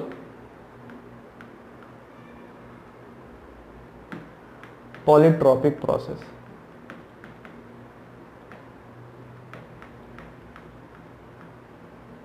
ठीक, इसका क्या है structure, PV to the power N equal to C। अगर इसका देखें, इसका वर्क डन अगर हम लोग देखें तो क्या है, W1 से 2 इक्वल टू क्या हो जाएगा हम लोग का, P1V1 minus P2V2 by N-1। ये तो जनरल के लिए हो गया। अगर आइडल केस के लिए देखें तो W1 से 2 इक्वल टू क्या हो जाएगा, MR T1 minus T2 by N-1। ठीक, ये चीज। तो यहाँ पे जो है वर्किंग प्रोसेस जो है सभी प्रोसेस के लिए खत्म हुआ है। यहाँ पर एक चीज यहाँ पे जो है छूट गया हम लोग का क्या, यहाँ पे वो चीज देखना है। रिवर्सिबल एडियाबेटिक प्रोसेस केस में, रिवर्सिबल एडियाबेटिक प्रोसेस केस में यहाँ पे कंपैरिजन किया जाता है आइसेंट्रोपिक प्रोसेस और आइसोथर्मल प्रोसेस के बीच में, है ना। रिवर्सिबल प्रोसेस के बीच में क्या किया जाता है, ये एडियाबेटिक प्रोसेस और आइसोथर्मल प्रोसेस के बीच में क्या किया जाता है, कंपैरिजन किया जाता है। तो यहाँ पे मैं शॉर्टकट में बता दे रहा हूँ, ध्यान दीजिएगा कि कंपैरिजन जब होगा तो क्या होता है कि T2/T1 इक्वल टू क्या होता है हम लोग का, P2/P1 to the power gamma -1 by gamma. ठीक, और अगर यही चीज वॉल्यूम के लिए देखें तो क्या हो जाएगा, T2/T1 इक्वल टू ये क्या हो जाएगा, V1/V2 to the power gamma -1। ये जो है रिलेशन आप लोग को ध्यान रखना है, क्या हो जाता है हम लोग का T2/T1 equal to P2/P1 to the power gamma -1। और अगर वॉल्यूम केस में देखें तो T2/T1 equal to V1/V2 to the power gamma -1। ठीक, ये चीज आप लोगों को ध्यान रखना था। एक चीज और, एडियाबेटिक इंडेक्स जो मैंने यहाँ पे बताया था, कहाँ गया, यहाँ पे ये जो एडियाबेटिक इंडेक्स बताया था, यहाँ पे एक चीज मैं और ऐड करना चाहता हूँ, जो गामा इक्वल टू वैल्यू जो होता है 1.66, तीन चीज आती है 1.66, कभी कभी पूछता है इसलिए मैं बता दे रहा हूँ। तो गामा इक्वल टू 1.66 होता है, ये मोनो एटॉमिक के लिए। ये किसके लिए है, ये मोनो एटॉमिक के लिए, ये जो है मोनो एटॉमिक के लिए। मोनो एटॉमिक कहने का मतलब है जिसमें सिंगल एटम हो। और 1.3 जो होगा दूसरा केस में जो है, सॉरी 1.4 जो होगा वो डायटोमिक के लिए होगा। और तीसरा जो होगा 1.3 ये हम लोग का क्या हो जाएगा, ये हम लोग का होता है पॉलीएटॉमिक के लिए। ये तीन चीज याद रखना वैल्यू इसका, पॉलीएटॉमिक के लिए, ठीक। गामा इक्वल टू 1.66 मोनोएटॉमिक जैसे सिंगल एटम, और गामा इक्वल टू 1.4 डायटोमिक, और गामा इक्वल टू 1.3 पॉलीएटॉमिक। एक चीज और इसमें थोड़ा ध्यान दीजिएगा, gamma equal to CP by CV तो होता ही है, लेकिन इसको क्या और क्या ले सकते हैं, 1 + 2/f, 1 + 2/f। ये f क्या है, तो ये हम लोग का है डिग्री ऑफ फ्रीडम। ये क्या है, डिग्री ऑफ फ्रीडम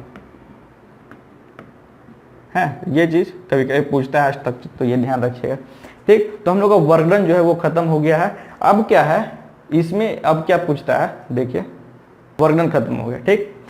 कोई भी प्रोसेस, जितना भी पांच जो भी 5 प्रोसेस हम लोग पढ़े, constant volume process, constant pressure process, rectangular hyperbolic process, reversible adiabatic process, या फिर आइसेंट्रोपिक प्रोसेस, या फिर पॉलीट्रोपिक प्रोसेस, ठीक। तो जितना भी हम लोग का प्रोसेस है उसको हम लोग पॉलीट्रोपिक प्रोसेस में जो है हम लोग क्या कर सकते हैं, उसको हम लोग बोल सकते हैं, उसको हम लोग शो कर सकते हैं, है ना। पॉलीट्रोपिक प्रोसेस के अंतर्गत हम लोग उसको शो कर सकते हैं, है ना। तो यहाँ पे जो हेडिंग जो है ये जो है मोस्ट इंपॉर्टेंट है कि एनी प्रोसेस कैन बी, मतलब उसको हम लोग any process can be represented as polytropic process,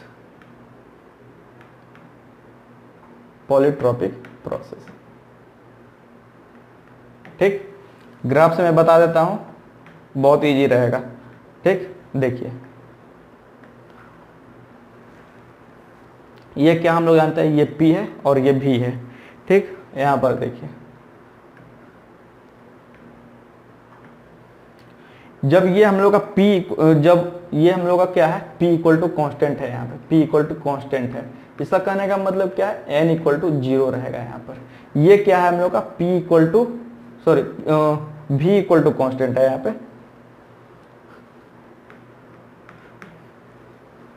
N equal to 0, है ना। ये क्या है, V इक्वल टू कॉन्स्टेंट है यहाँ पे, तो यहाँ पे क्या हो जाएगा, N इक्वल टू इन्फिनिटी हो जाएगा, N इक्वल टू क्या हो जाएगा, इन्फिनिटी हो जाएगा। ये दो चीज तो हो गया, ये दो चीज तो हम लोग का हो गया कि N जब 0 रहेगा तो उसको हम लोग क्या बोलेंगे, हम लोग बोलेंगे कांस्टेंट प्रेशर प्रोसेस, और जब N इन्फिनिटी होगा तो हम लोग क्या कहेंगे, कांस्टेंट वॉल्यूम प्रोसेस। किसके अंतर्गत, पॉलीट्रोपिक प्रोसेस के अंतर्गत। दूसरा आता है क्या, और 3 प्रोसेस हम लोग का बच गया, 2 हो गया और यहाँ पर 3, ठीक। यहाँ पर क्या है, N equal to 1, N equal to 1 रहेगा तो क्या हो जाएगा हम लोग का, ये होता है हम लोग का PV equal to C, rectangular hyperbolic process, या फिर अगर आइसोथर्मल प्रोसेस बोले तो आप बोल सकते हैं। और क्या हो गया, N equal to gamma, N equal to gamma हो गया, तो ये हम लोग क्या हो जाएगा, ये हम लोग का हो जाएगा PV to the power gamma equal to C, है ना। ये हो गया हम लोग का आइसेंट्रोपिक प्रोसेस, ठीक। और एक लास्ट हम लोग का क्या बच गया, जब हम लोग का N रहेगा, N जो हम लोग का पॉलीट्रोपिक प्रोसेस है, ये क्या हो जाएगा, PV to the power N equal to C, ठीक। यहाँ पर मैं लिख दे रहा हूँ अलग से, यहाँ पर ध्यान दीजिएगा, इधर मैं लिख दे रहा हूँ। देखिए पहला जो है, अगर हम लोग का N इक्वल टू 0 रहा तो इसको हम लोग क्या कहेंगे, कांस्टेंट प्रेशर प्रोसेस।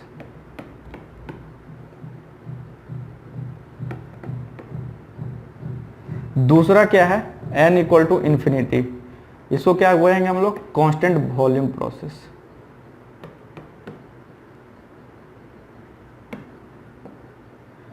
तीसरा N इक्वल टू 1, इसको क्या कहेंगे, आइसोथर्मल। मैं लिख दे रहा हूं, आइसोथर्मल। अगर हाइपरबोलिक भी बोले तो इसी को कहना है। Fourth N equal to gamma, N equal to gamma में क्या हो जाएगा, ये हम लोग का हो गया क्या, ये हम लोग हो गया आइसेंट्रोपिक प्रोसेस, आइसेंट्रोपिक प्रोसेस, ठीक। तो ये चीज ध्यान रखना है। और पॉलीट्रोपिक तो पॉलीट्रोपिक है ही, ठीक। तो पॉलीट्रोपिक का हम लोग का वर्क डन क्या था, तो हम लोग का वर्क डन क्या था, P1 V1 minus P2 V2 to the power by n-1। तो वही बोल रहा है n के जगह पे अगर 0 रखे तो ये पूरा 0 हो जाएगा, कांस्टेंट प्रेशर प्रोसेस हो जाएगा। n इक्वल टू इन्फिनिटी रखे तो क्या हो जाएगा हम लोग कांस्टेंट वॉल्यूम प्रोसेस हो जाएगा। n इक्वल टू 1 रखे तो क्या हो जाएगा आइसोथर्मल प्रोसेस हो जाएगा। n इक्वल टू गामा रखे तो क्या हो जाएगा आइसेंट्रोपिक प्रोसेस हो जाएगा। ये चीज तो वही चीज था कि कोई भी प्रोसेस को हम लोग पॉलीट्रॉपिक प्रोसेस में क्या कर सकते हैं, रिप्रेजेंट कर सकते हैं। ठीक, ये तो बात हो गया हम लोग का वर्क डन जो था हम लोग का, वो बात हो गया। ठीक, अब आते हैं हम लोग क्या, अब हम लोग आते हैं जीरोथ लॉ तो खत्म हो गया। अब आते हैं हम लोग फर्स्ट लॉ ऑफ थर्मोडायनेमिक्स में। क्या है first law of thermodynamics? First law of thermodynamics है ना। तो मैंने पहले बताया कि फर्स्ट लॉ ऑफ थर्मोडायनेमिक्स किसको डिफाइन करता है, तो एनर्जी कंजर्वेशन को। क्या किसको डिफाइन करता है, तो एनर्जी कंजर्वेशन को। ये क्या स्टेट करता है, जो हीट और वर्क जो है वो म्यूचुअली कन्वर्टेबल होता है। कहने का मतलब हीट जो है वर्क में ट्रांसफर हो जाएगा और वर्क जो है हीट में कन्वर्ट हो जाएगा, कन्वर्टेबल रहता है। तो उससे हम लोग क्या निकल के आता है, हम लोग का क्या निकल के आता है, जो Q होता है Q equal to W plus E है ना। जो भी हीट जो है हम लोग का क्या हो जाएगा, वर्क और जो हम लोग का एनर्जी है उसमें जो दोनों का ऐड है वो हम लोग का हीट होगा। ठीक, ये एनर्जी कंजर्वेशन को हम लोग का डिनोट करता है। अगर देखा जाए इसका अगर स्ट्रक्चर देखा जाए तो क्या होता है, cyclic integral of del Q equal to cyclic integral of del W। ठीक, ये होता है del Q equal to del W बोल सकते हैं। तो अब यहाँ पे क्या है कि डेल Q को पॉजिटिव कब लेंगे और डेल Q को नेगेटिव कब लेंगे। जैसे हम लोग हीट के टर्म, जैसे हम लोग वर्क डन के टर्म में ले रहे थे, इसको पॉजिटिव कब लेना है और इसको नेगेटिव कब लेना है। तो सेम चीज है ना। हीट जैसे वर्क केस में ले रहे थे उसी केस में इसमें लेना। इसमें क्या हो जाएगा, to the system on the surrounding.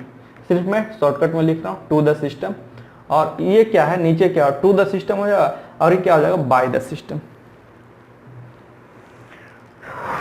Bye the system.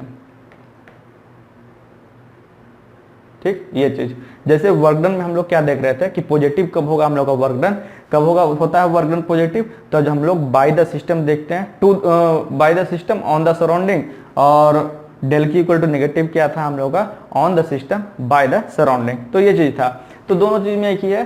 तो अब हम लोग क्या देखेंगे यहाँ से, अगर बात किया जाए हीट और वर्क का अगर बात करें, एक चीज पूछता है क्या कि हीट और वर्क क्या प्रॉपर्टी ऑफ सिस्टम है, तो ये प्रॉपर्टी ऑफ सिस्टम नहीं है। चूंकि ये हम लोग का पाथ फंक्शन है इसलिए प्रॉपर्टी ऑफ सिस्टम नहीं कहते हैं हम लोग इसको। ये चीज ध्यान रखना, हीट एंड वर्क जो है प्रॉपर्टी ऑफ सिस्टम नहीं है। इंथैल्पी, इंट्रोपी, प्रेशर, वॉल्यूम ये सब है, लेकिन हीट एंड वर्क जो है हम लोग का प्रॉपर्टी ऑफ सिस्टम नहीं है। ये हम लोग का पाथ फंक्शन है, और न ही ये हम लोग का एग्जैक्ट डिफरेंशियल भी नहीं है। इसको हम लोग क्या कहते हैं, इन एग्जैक्ट डिफरेंशियल। ये RKJN का क्वेश्चन पूछा गया है, ठीक, या फिर एग्जाम में भी पूछा जाता है कभी कभी। तो अब हम लोग देखेंगे क्या, वर्क डन हम लोग ने देख लिया था, तो अब हम लोग देखेंगे हीट इंटरेक्शन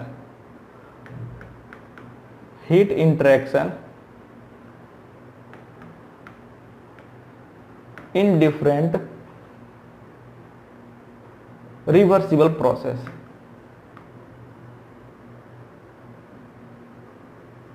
रिवर्सिबल प्रोसेस, ठीक, वर्क डन हम लोगों ने देख लिया था। अब क्या देखते हैं हीट इंटरेक्शन क्या है। सबसे पहला प्रोसेस में क्या है, जैसे जैसे मैंने वर्क डन का बताया था उसी से बताता हूँ शॉर्ट में, कोई दिक्कत नहीं है, मैं पूरा अब लिखने नहीं जा रहा हूँ।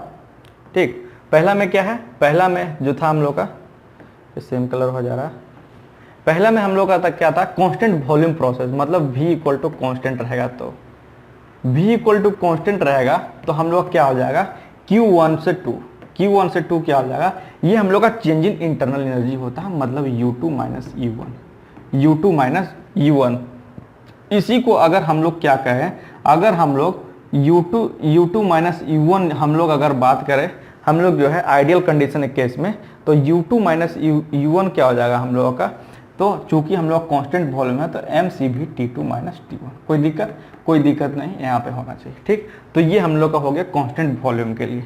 दूसरा अगर आते हैं हम लोग, दूसरा केस आते हैं हम लोग क्या, pressure constant, P equal to constant, P equal to क्या है कांस्टेंट। तो जब constant P equal to constant आएगा, मतलब कांस्टेंट प्रेशर प्रोसेस, तो Q1 इक्वल टू Q क्या होगा, change in enthalpy H2 minus H1 constant है ना, सॉरी, चेंज इन इंथैल्पी।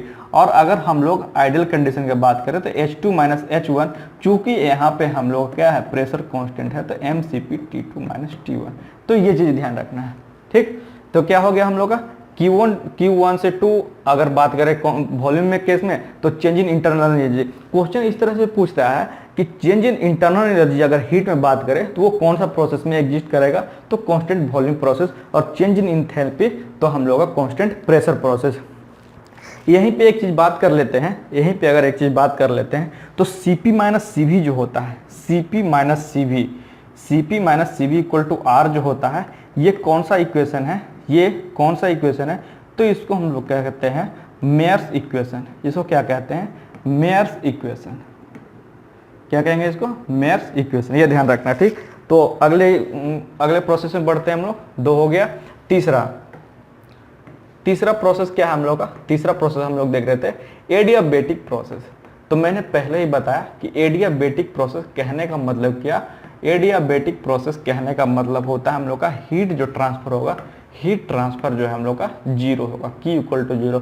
तो यहाँ सिंपली जो होगा Q1 इक्वल टू 1 से 2 इक्वल टू 0। चौथा केस में हम लोग का क्या आता है, हम लोग का चौथा केस में आइए हम लोग देखते हैं रेक्टेंगुलर हाइपरबोलिक प्रोसेस।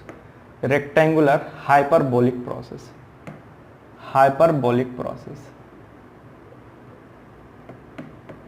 कहने का मतलब क्या था हम लोग का रेक्टेंगुलर हाइपरबोलिक प्रोसेस में PV इक्वल टू C। तो जब PV इक्वल टू C रहेगा तो Q1 से 2 क्या होगा हम लोग का 2 जो हम लोग का हीट ट्रांसफर यहाँ पर क्या होने वाला, जरा कमेंट में बताइए कि Q1 से 2 हम लोग का यहाँ पर क्या होगा। तो Q1 से 2 जो हम लोग का होता है W12 होता है।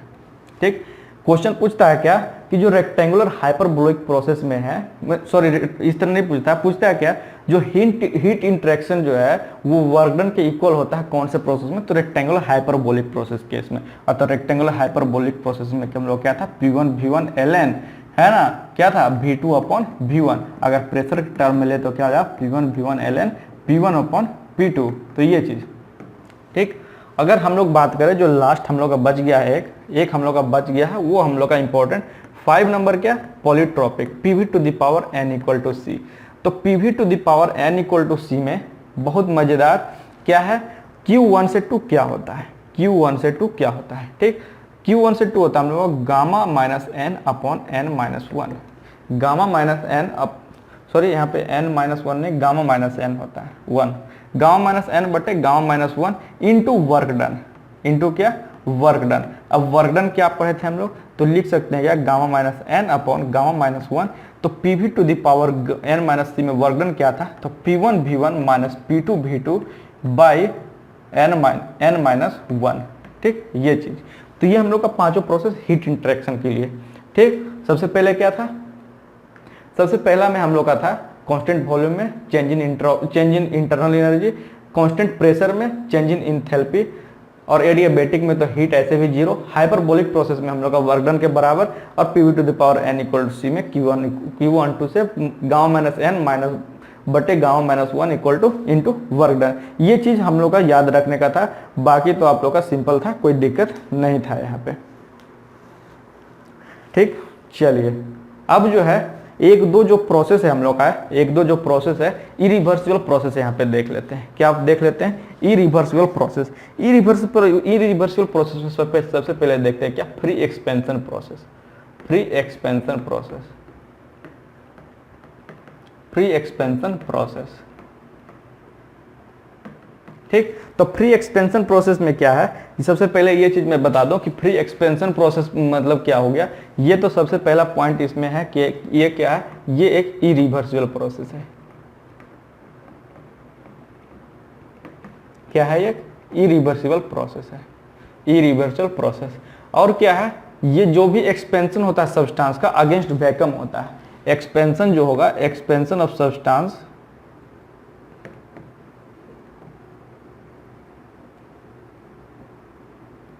Against vacuum.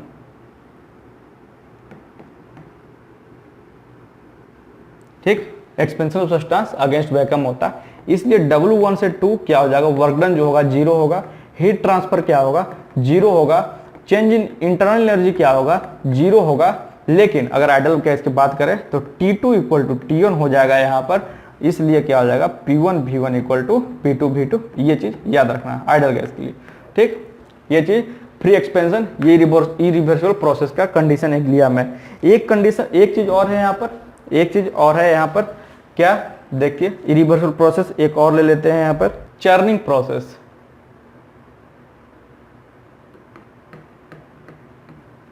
या फिर इसी को बोलते हैं हम लोग, या फिर इसी को बोल सकते हैं स्टीयरिंग प्रोसेस। क्या बोलेंगे?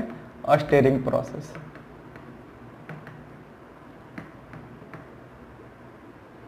ये भी क्या हम लोग का इरिवर्सिबल प्रोसेस है, इरिवर्सिबल प्रोसेस। ठीक, अगर इसमें और बात करें तो ये क्या हम लोग का, ये एक एडियाबैटिक प्रोसेस है। कहने का मतलब है heat transfer zero, adiabatic process.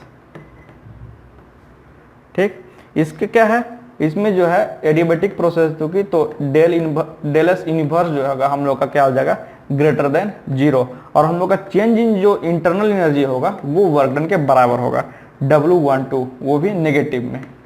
ठीक, ये चीज, ये चर्निंग प्रोसेस या फिर स्टीयरिंग प्रोसेस, ये दो जो मैंने बताया ये इरिवर्सिबल प्रोसेस था, चर्निंग प्रोसेस और फ्री एक्सपेंशन प्रोसेस, ये चीज ध्यान देना है। ठीक, तो वर्क डन हम लोग देखा था, हम लोग क्लोज सिस्टम में हम लोग ने देख लिया था, ओपन सिस्टम में देखेंगे।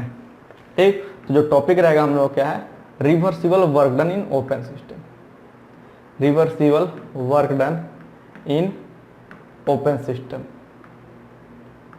ठीक, जो भी पांचों प्रोसेस था सभी में हम लोग क्या देखेंगे, रिवर्सिबल वर्क डन ही देखेंगे, लेकिन हम लोग क्या करेंगे, हम लोग रह जाएंगे ओपन सिस्टम के केस में। तो सबसे पहले इसका जो स्ट्रक्चर है वो देख लेते हैं। अगर ओपन सिस्टम का बात करें तो W1 से 2 ये होता है minus integral of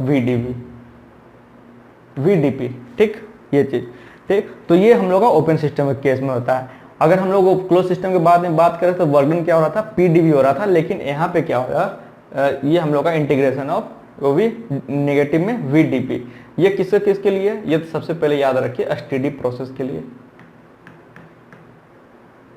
steady process के लिए, जहां पे चेंज इन काइनेटिक एनर्जी लगभग zero, change in potential energy है ना सिमिलर टू जीरो, और ये किसके लिए, ये रिवर्सिबल प्रोसेस के लिए, रिवर्सिबल प्रोसेस के लिए।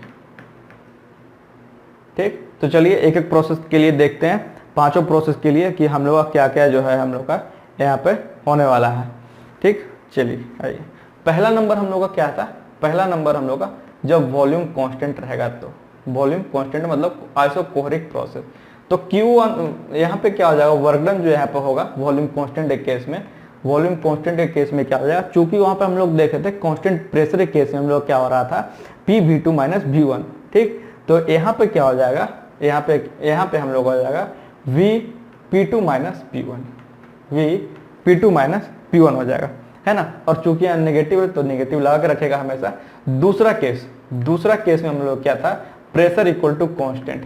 तो जब प्रेशर इक्वल टू कांस्टेंट रहेगा, चूंकि यहाँ पे अगर डेरिवेटिव निकालिएगा P का, तो क्या हो जाएगा, W1 से 2 हम लोग क्या हो जाएगा, यहाँ पर जीरो होने वाला है। क्या हो जाएगा, W1 से 2 क्या रहेगा हम लोग का, जीरो।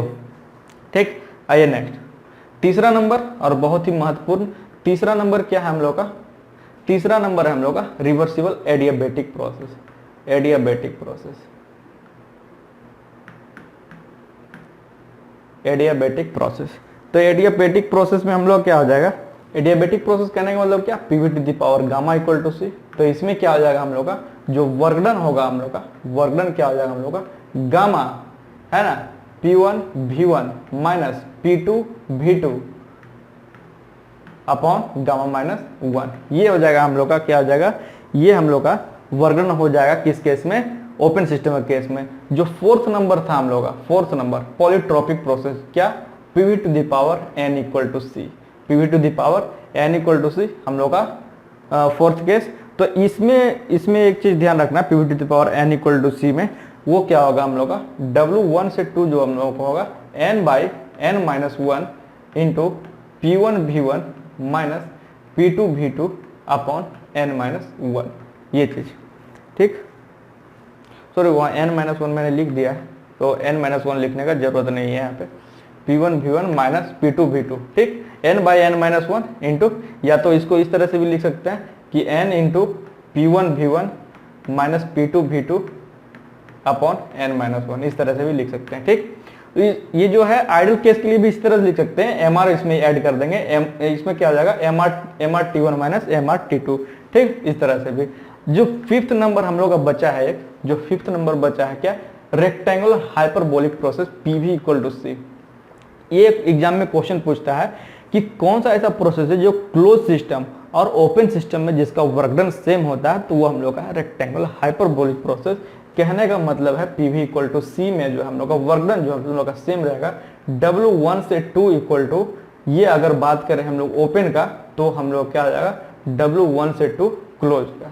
ठीक, तो दोनों का सेम रहने वाला क्या था हम लोग का, P1V1 ln V2 upon V1, या फिर अगर इसको प्रेशर के टर्म में लिख देते तो क्या लिख रहे थे, P1V1 ln P1 upon P2। ठीक, तो दोनों चीज यहाँ पे सेम रहने वाला है, कोई दिक्कत नहीं। ठीक, ये चीज।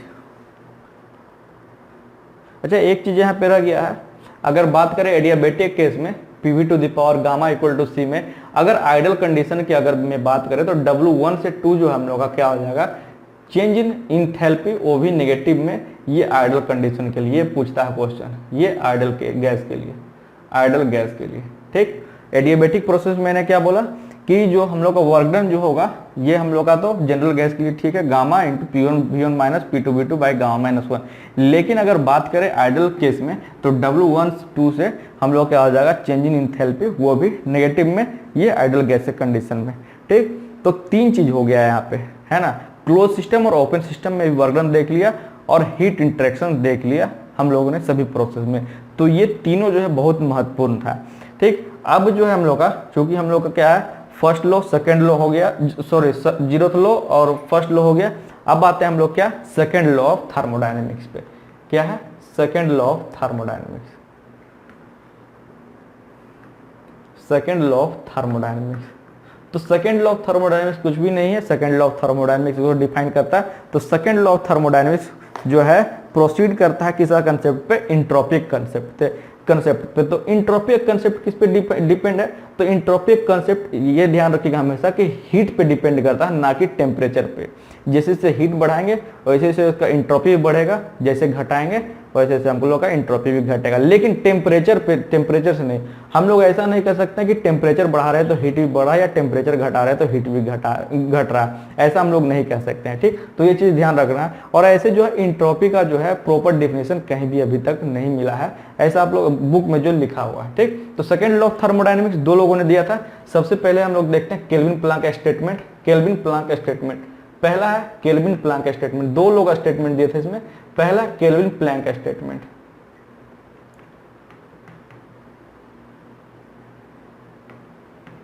ठीक, तो केल्विन प्लांक स्टेटमेंट क्या बोले थे कि it is impossible to construct an engine working on a cyclic process whose sole purpose is to convert total heat energy into work, है ना। क्या बोले थे कि कोई भी चीज जब वर्क कर रहा है साइक्लिक प्रोसेस में, तो वो इम्पॉसिबल है ऐसा इंजन को कंस्ट्रक्ट करने के लिए जो टोटल हीट को जो है वर्क में कन्वर्ट कर दे। तो ये केल्विन प्लांक का स्टेटमेंट था हम लोग का। इसमें क्या है, अगर इसको हम लोग क्या कहते हैं कि 100% इफिशियंट डिवाइस जो यहाँ था हम लोग का इसको क्या कहते थे, 100% जो इफिशियंट डिवाइस है, 100% इफिशियंट डिवाइस, इसको हम लोग कहते हैं PMM2। 100% इफिशियंट डिवाइस को हम लोग क्या कहते हैं, PMM2, perpetual motion machine of second type. ठीक, सेकेंड टाइप। तो PMM2 क्या है, PMM2 हम लोग का जो है, देखिए PMM2 के बारे में बात कर रहा हूं, PMM2 है ना, PMM2 क्या है, ये वायलेट करता है सेकंड लॉ और फॉलो करता है फर्स्ट लॉ, है ना। इसके बारे में अगर बात करें तो ये वायलेट्स सेकंड लॉ और फॉलो किसको करता है, फर्स्ट लॉ को। ठीक, तो ये चीज ध्यान रखना है। ठीक, PMM2 बोलेगा, 2 बोला है तो कहने का मतलब है सेकंड लॉ को वायलेट करेगा, मतलब कि सेकंड लॉ को फॉलो नहीं करेगा और फर्स्ट लॉ के अंतर्गत वो चलेगा, फॉलो फर्स्ट लॉ। ठीक, तो ये चीज, ये पहला जो स्टेटमेंट दिया गया था केल्विन प्लांक स्टेटमेंट के द्वारा था। और जो दूसरा हम लोग का दूसरा स्टेटमेंट जो दिया गया हम लोग किसके द्वारा, वो क्लॉसियस स्टेटमेंट था, क्लॉसियस के द्वारा दिया गया था, क्लॉसियस स्टेटमेंट। तो क्लॉसियस स्टेटमेंट क्या है, तो क्लॉसियस स्टेटमेंट बोले थे क्या कि it is impossible to transfer heat from a cold body to hot body. Cold body से हॉट बॉडी में हीट ट्रांसफर करना मुश्किल है, इम्पॉसिबल ही है जब तक कि कोई एक्सटर्नल ऐड न लगा दिया जाए। जैसे हम लोग का एसी हो गया, फ्रिज हो गया, उसमें क्या है कंप्रेसर लगा रहे, हीट एक्सचेंजर लगा रहे, तभी तो हम लोग का वर्क कर रहा है। नहीं तो ऐसे जो है नेचुरली तरीके से अगर जो है हम लोग का जो है कोल्ड से हॉट ऑब्जेक्ट में कुछ भी जो हीट ट्रांसफर जो है इम्पॉसिबल होगा। ये क्लॉसियस स्टेटमेंट था हम लोग का। ठीक, तो इसमें क्या था, क्लॉसियस स्टेटमेंट के अंतर्गत हम लोग का PMM1 आता है। तो PMM1 के बारे में बता देता हूँ। PMM1 तो PMM1 क्या है, PMM1 जो हम लोग का ये करेगा फॉलोज सेकंड लॉ और वायलेट्स फर्स्ट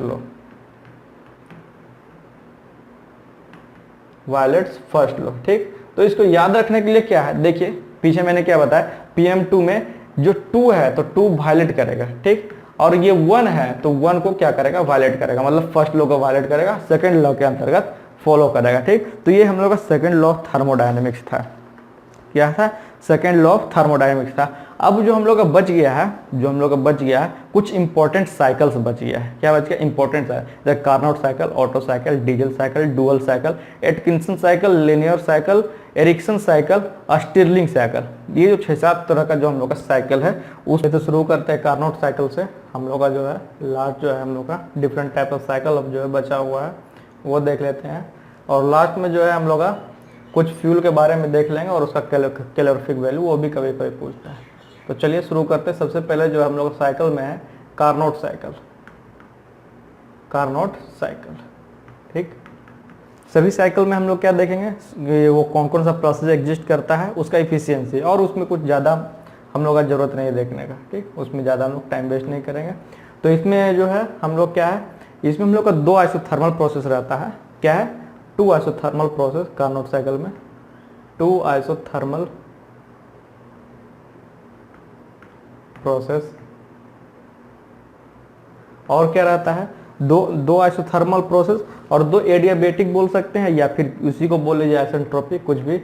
2 आइसेंट्रोपिक में लिख दे रहा हूँ, आइसेंट्रोपिक प्रोसेस, 2 आइसेंट्रोपिक प्रोसेस। अगर इसका इफिशियंसी का बात करें, इफिशियंसी कार्नोट साइकिल था तो 1 - TL/TH हमेशा याद रखिएगा। T2/T1, T3/T4 इस तरह मत याद रखिए कभी, वो हमेशा जो क्या कीजिएगा कंफ्यूज कर जाएगा। नहीं तो हमेशा जो याद रखिए TL/TH है ना, मतलब कि lower temperature by higher temperature. एक इसमें क्वेश्चन पूछता है कि कार्नोट साइकिल का इफिशियंसी हम लोग कैसे बढ़ा सकते हैं, तो by increasing the highest temperature, वो आपको टिक मारना है, वो हम लोग करेक्ट उत्तर रहता है। ठीक, तो ये बात हो गया हम लोग क्या, ये कार्नोट साइकिल का। इसमें अगर थोड़ा सा अगर इसमें आगे बात कर ले, थोड़ा एक हम लोग का छूट गया था क्या, क्लॉसियस इक्विलिटी।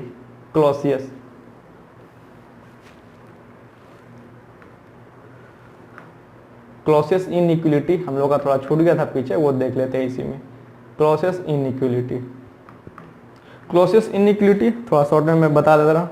क्या होता है, cyclic integral of del Q /T is less than और इक्वल टू 0 होता है, ग्रेटर देन कभी नहीं होगा। ठीक, ग्रेटर देन पॉसिबल नहीं है, क्यों, क्योंकि वो वायलेट्स करता है वो हम लोग का सेकंड लॉ ऑफ थर्मोडायनेमिक्स। तो इसमें जो पहला केस बनता है हम लोग का cyclic integral of del Q/T, ये या तो लेस देन 0 या तो आपका del Q/T is equal to 0। ठीक, अगर लेस देन जीरो रहेगा तो ये हम लोग का इरिवर्सिबल प्रोसेस के लिए, ये किसके लिए, इरिवर्सिबल प्रोसेस, और इक्वल टू 0 रिवर्सिबल प्रोसेस। ठीक, ये जो ध्यान रखना है। और इसमें जो एक चीज और जो छूट गया हम लोग क्या, तो cyclic integral of del Q/T is greater than 0, तो ये इम्पॉसिबल है, ये हम लोग क्या है, ये इम्पॉसिबल है, ये नहीं हो सकता। ठीक, ये चीज।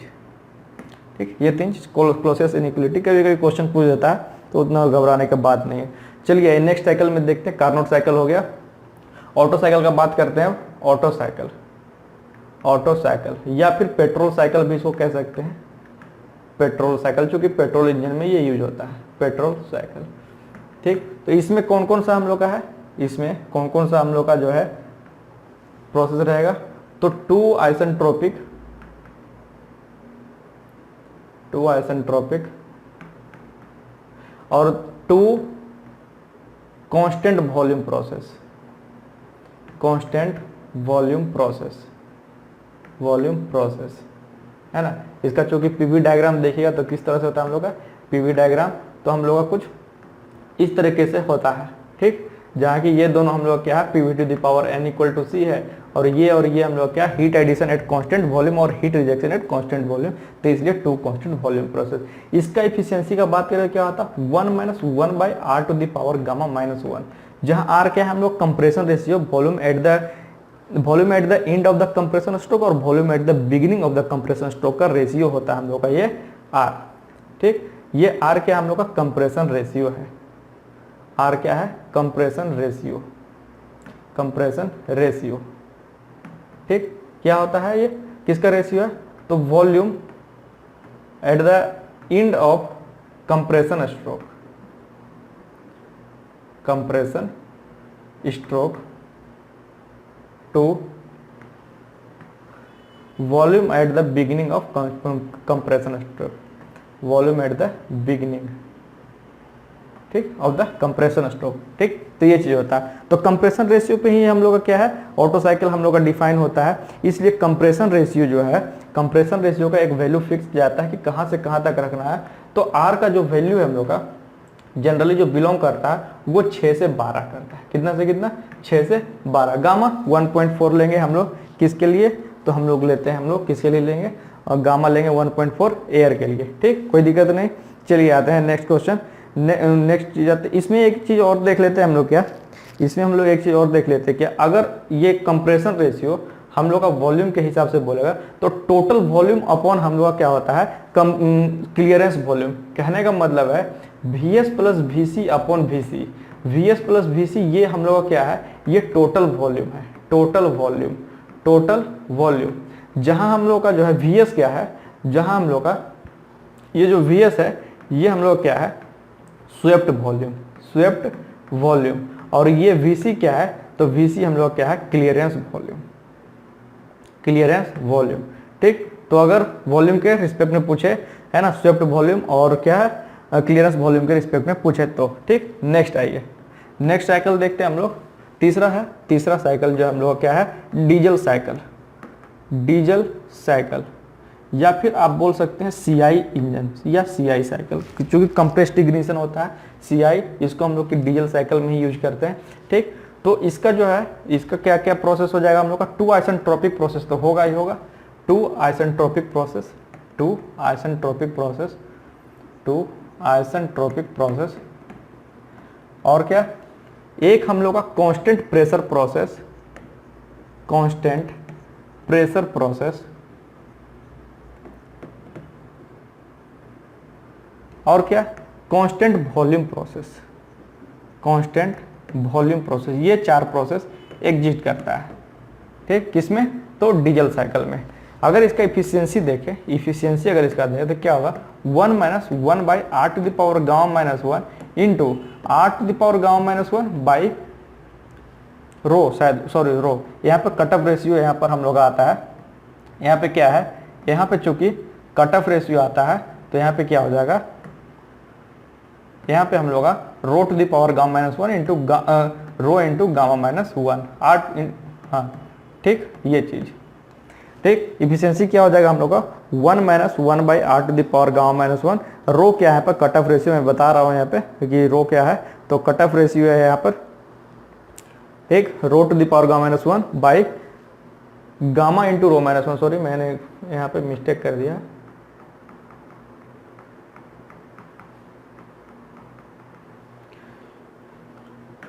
यहाँ पर जो होगा इसको मैं फिर से यहाँ पे लिख दे रहा हूँ, rho to the power gamma -1 by gamma into rho -1,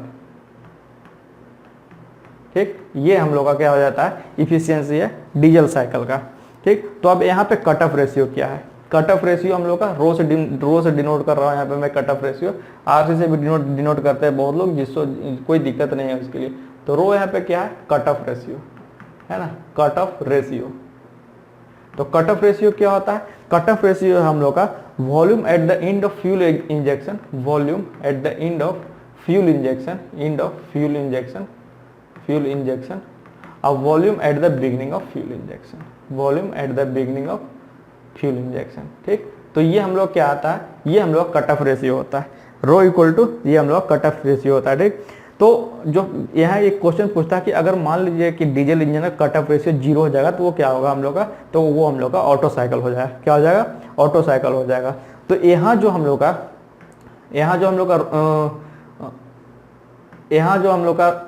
are जो हम लोग का बिलोंग करेगा वो 16 से 22 के बीच में, 16 से 22 के बीच में। ठीक, पीछे हम लोगों ने देखा था ऑटो साइकिल का क्या, आर जो है 6 से 12 और इसमें क्या हो जाएगा 16 से 22। क्या हो जाएगा इसमें 16 से 22, ये ध्यान रखना है आपको डीजल साइकिल में। ठीक, और इसका एफिशिएंसी ध्यान रखना है और कौन कौन सा प्रोसेस इसमें एग्जिस्ट कर रहा है वो चीज़ ध्यान रखना है। ठीक, अब देखिए, अब इसमें थोड़ा आते हैं कंपैरिजन में, ऑटो साइकिल और डीजल साइकिल के बीच में कंपैरिजन पूछता है, वो चीज़ देखते हैं यहाँ पे। ठीक, तो यहाँ पे कंपैरिजन बिटवीन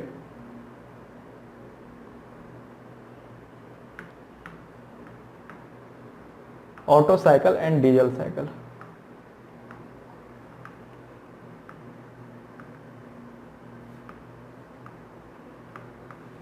ठीक, 4 चीजें हो सकती है, 4 चीजें हो सकती है। क्या क्या 4 चीजें होती है, सेम कंप्रेशन रेशियो और same heat addition, same compression ratio same heat rejection, और क्या है तीसरा हम लोग का सेम पीक प्रेशर और सेम हीट एडिशन, और सेम पीक प्रेशर और सेम हीट रिजेक्शन। तो चारों कंडीशन में हम लोग क्या क्या हुआ, कौन जो है इफिशियंसी किसका ज़्यादा रहेगा वो चीज़ देखना है। पहला, दूसरा, तीसरा और चौथा देखते हैं। तो पहला कंडीशन मैंने क्या बोला, same compression ratio, same compression ratio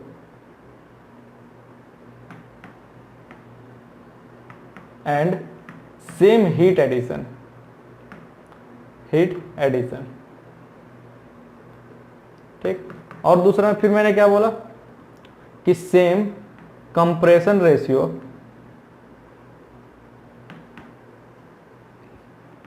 and same heat rejection, same heat rejection. ठीक, यहां पर diesel Otto cycle, diesel cycle और डुअल साइकिल भी ले लीजिए। यहाँ पर तीनों, ड्यूअल साइकिल का मैंने बताया उतना क्वेश्चन नहीं पूछता है, लेकिन कंपैरिजन देख लेते हैं तीनों का। ठीक, तो पहले इसका देख लेते हैं कि क्या होता है।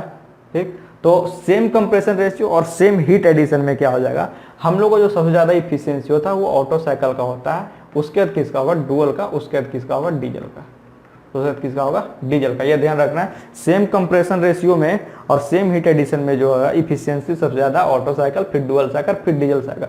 और सेम हीट रिजेक्शन में भी सेम चीज है, कोई चेंजेस नहीं आएगा, है ना। पहले ऑटो, फिर डुअल और फिर डीजल, है ना। और अब बात करते हैं हम लोग, क्या, same peak pressure, same peak pressure,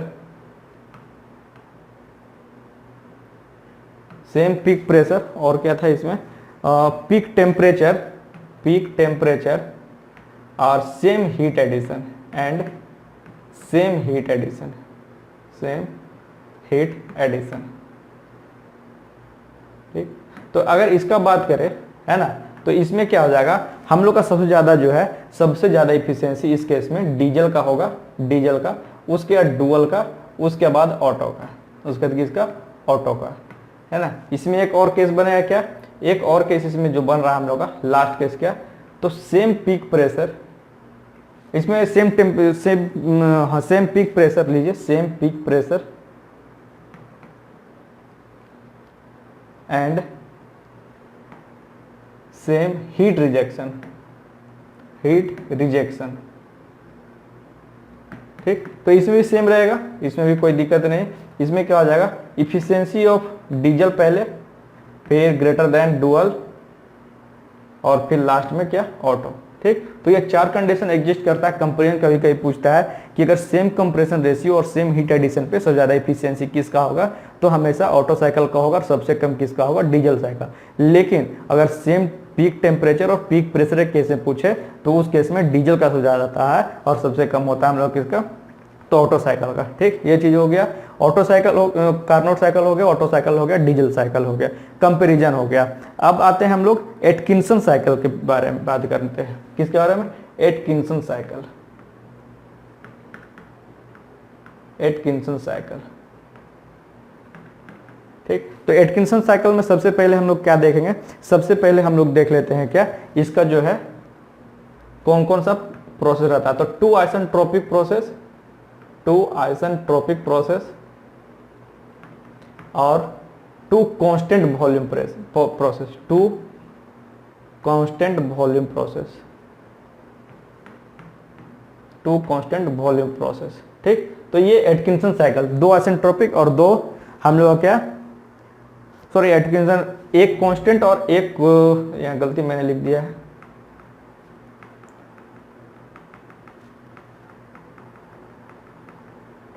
यहाँ दो आइसेंट्रोपिक प्रोसेस तो रहता ही है, एक जो हम लोग का constant volume process, constant volume process, और एक जो रहेगा हम लोग constant pressure process, constant pressure process,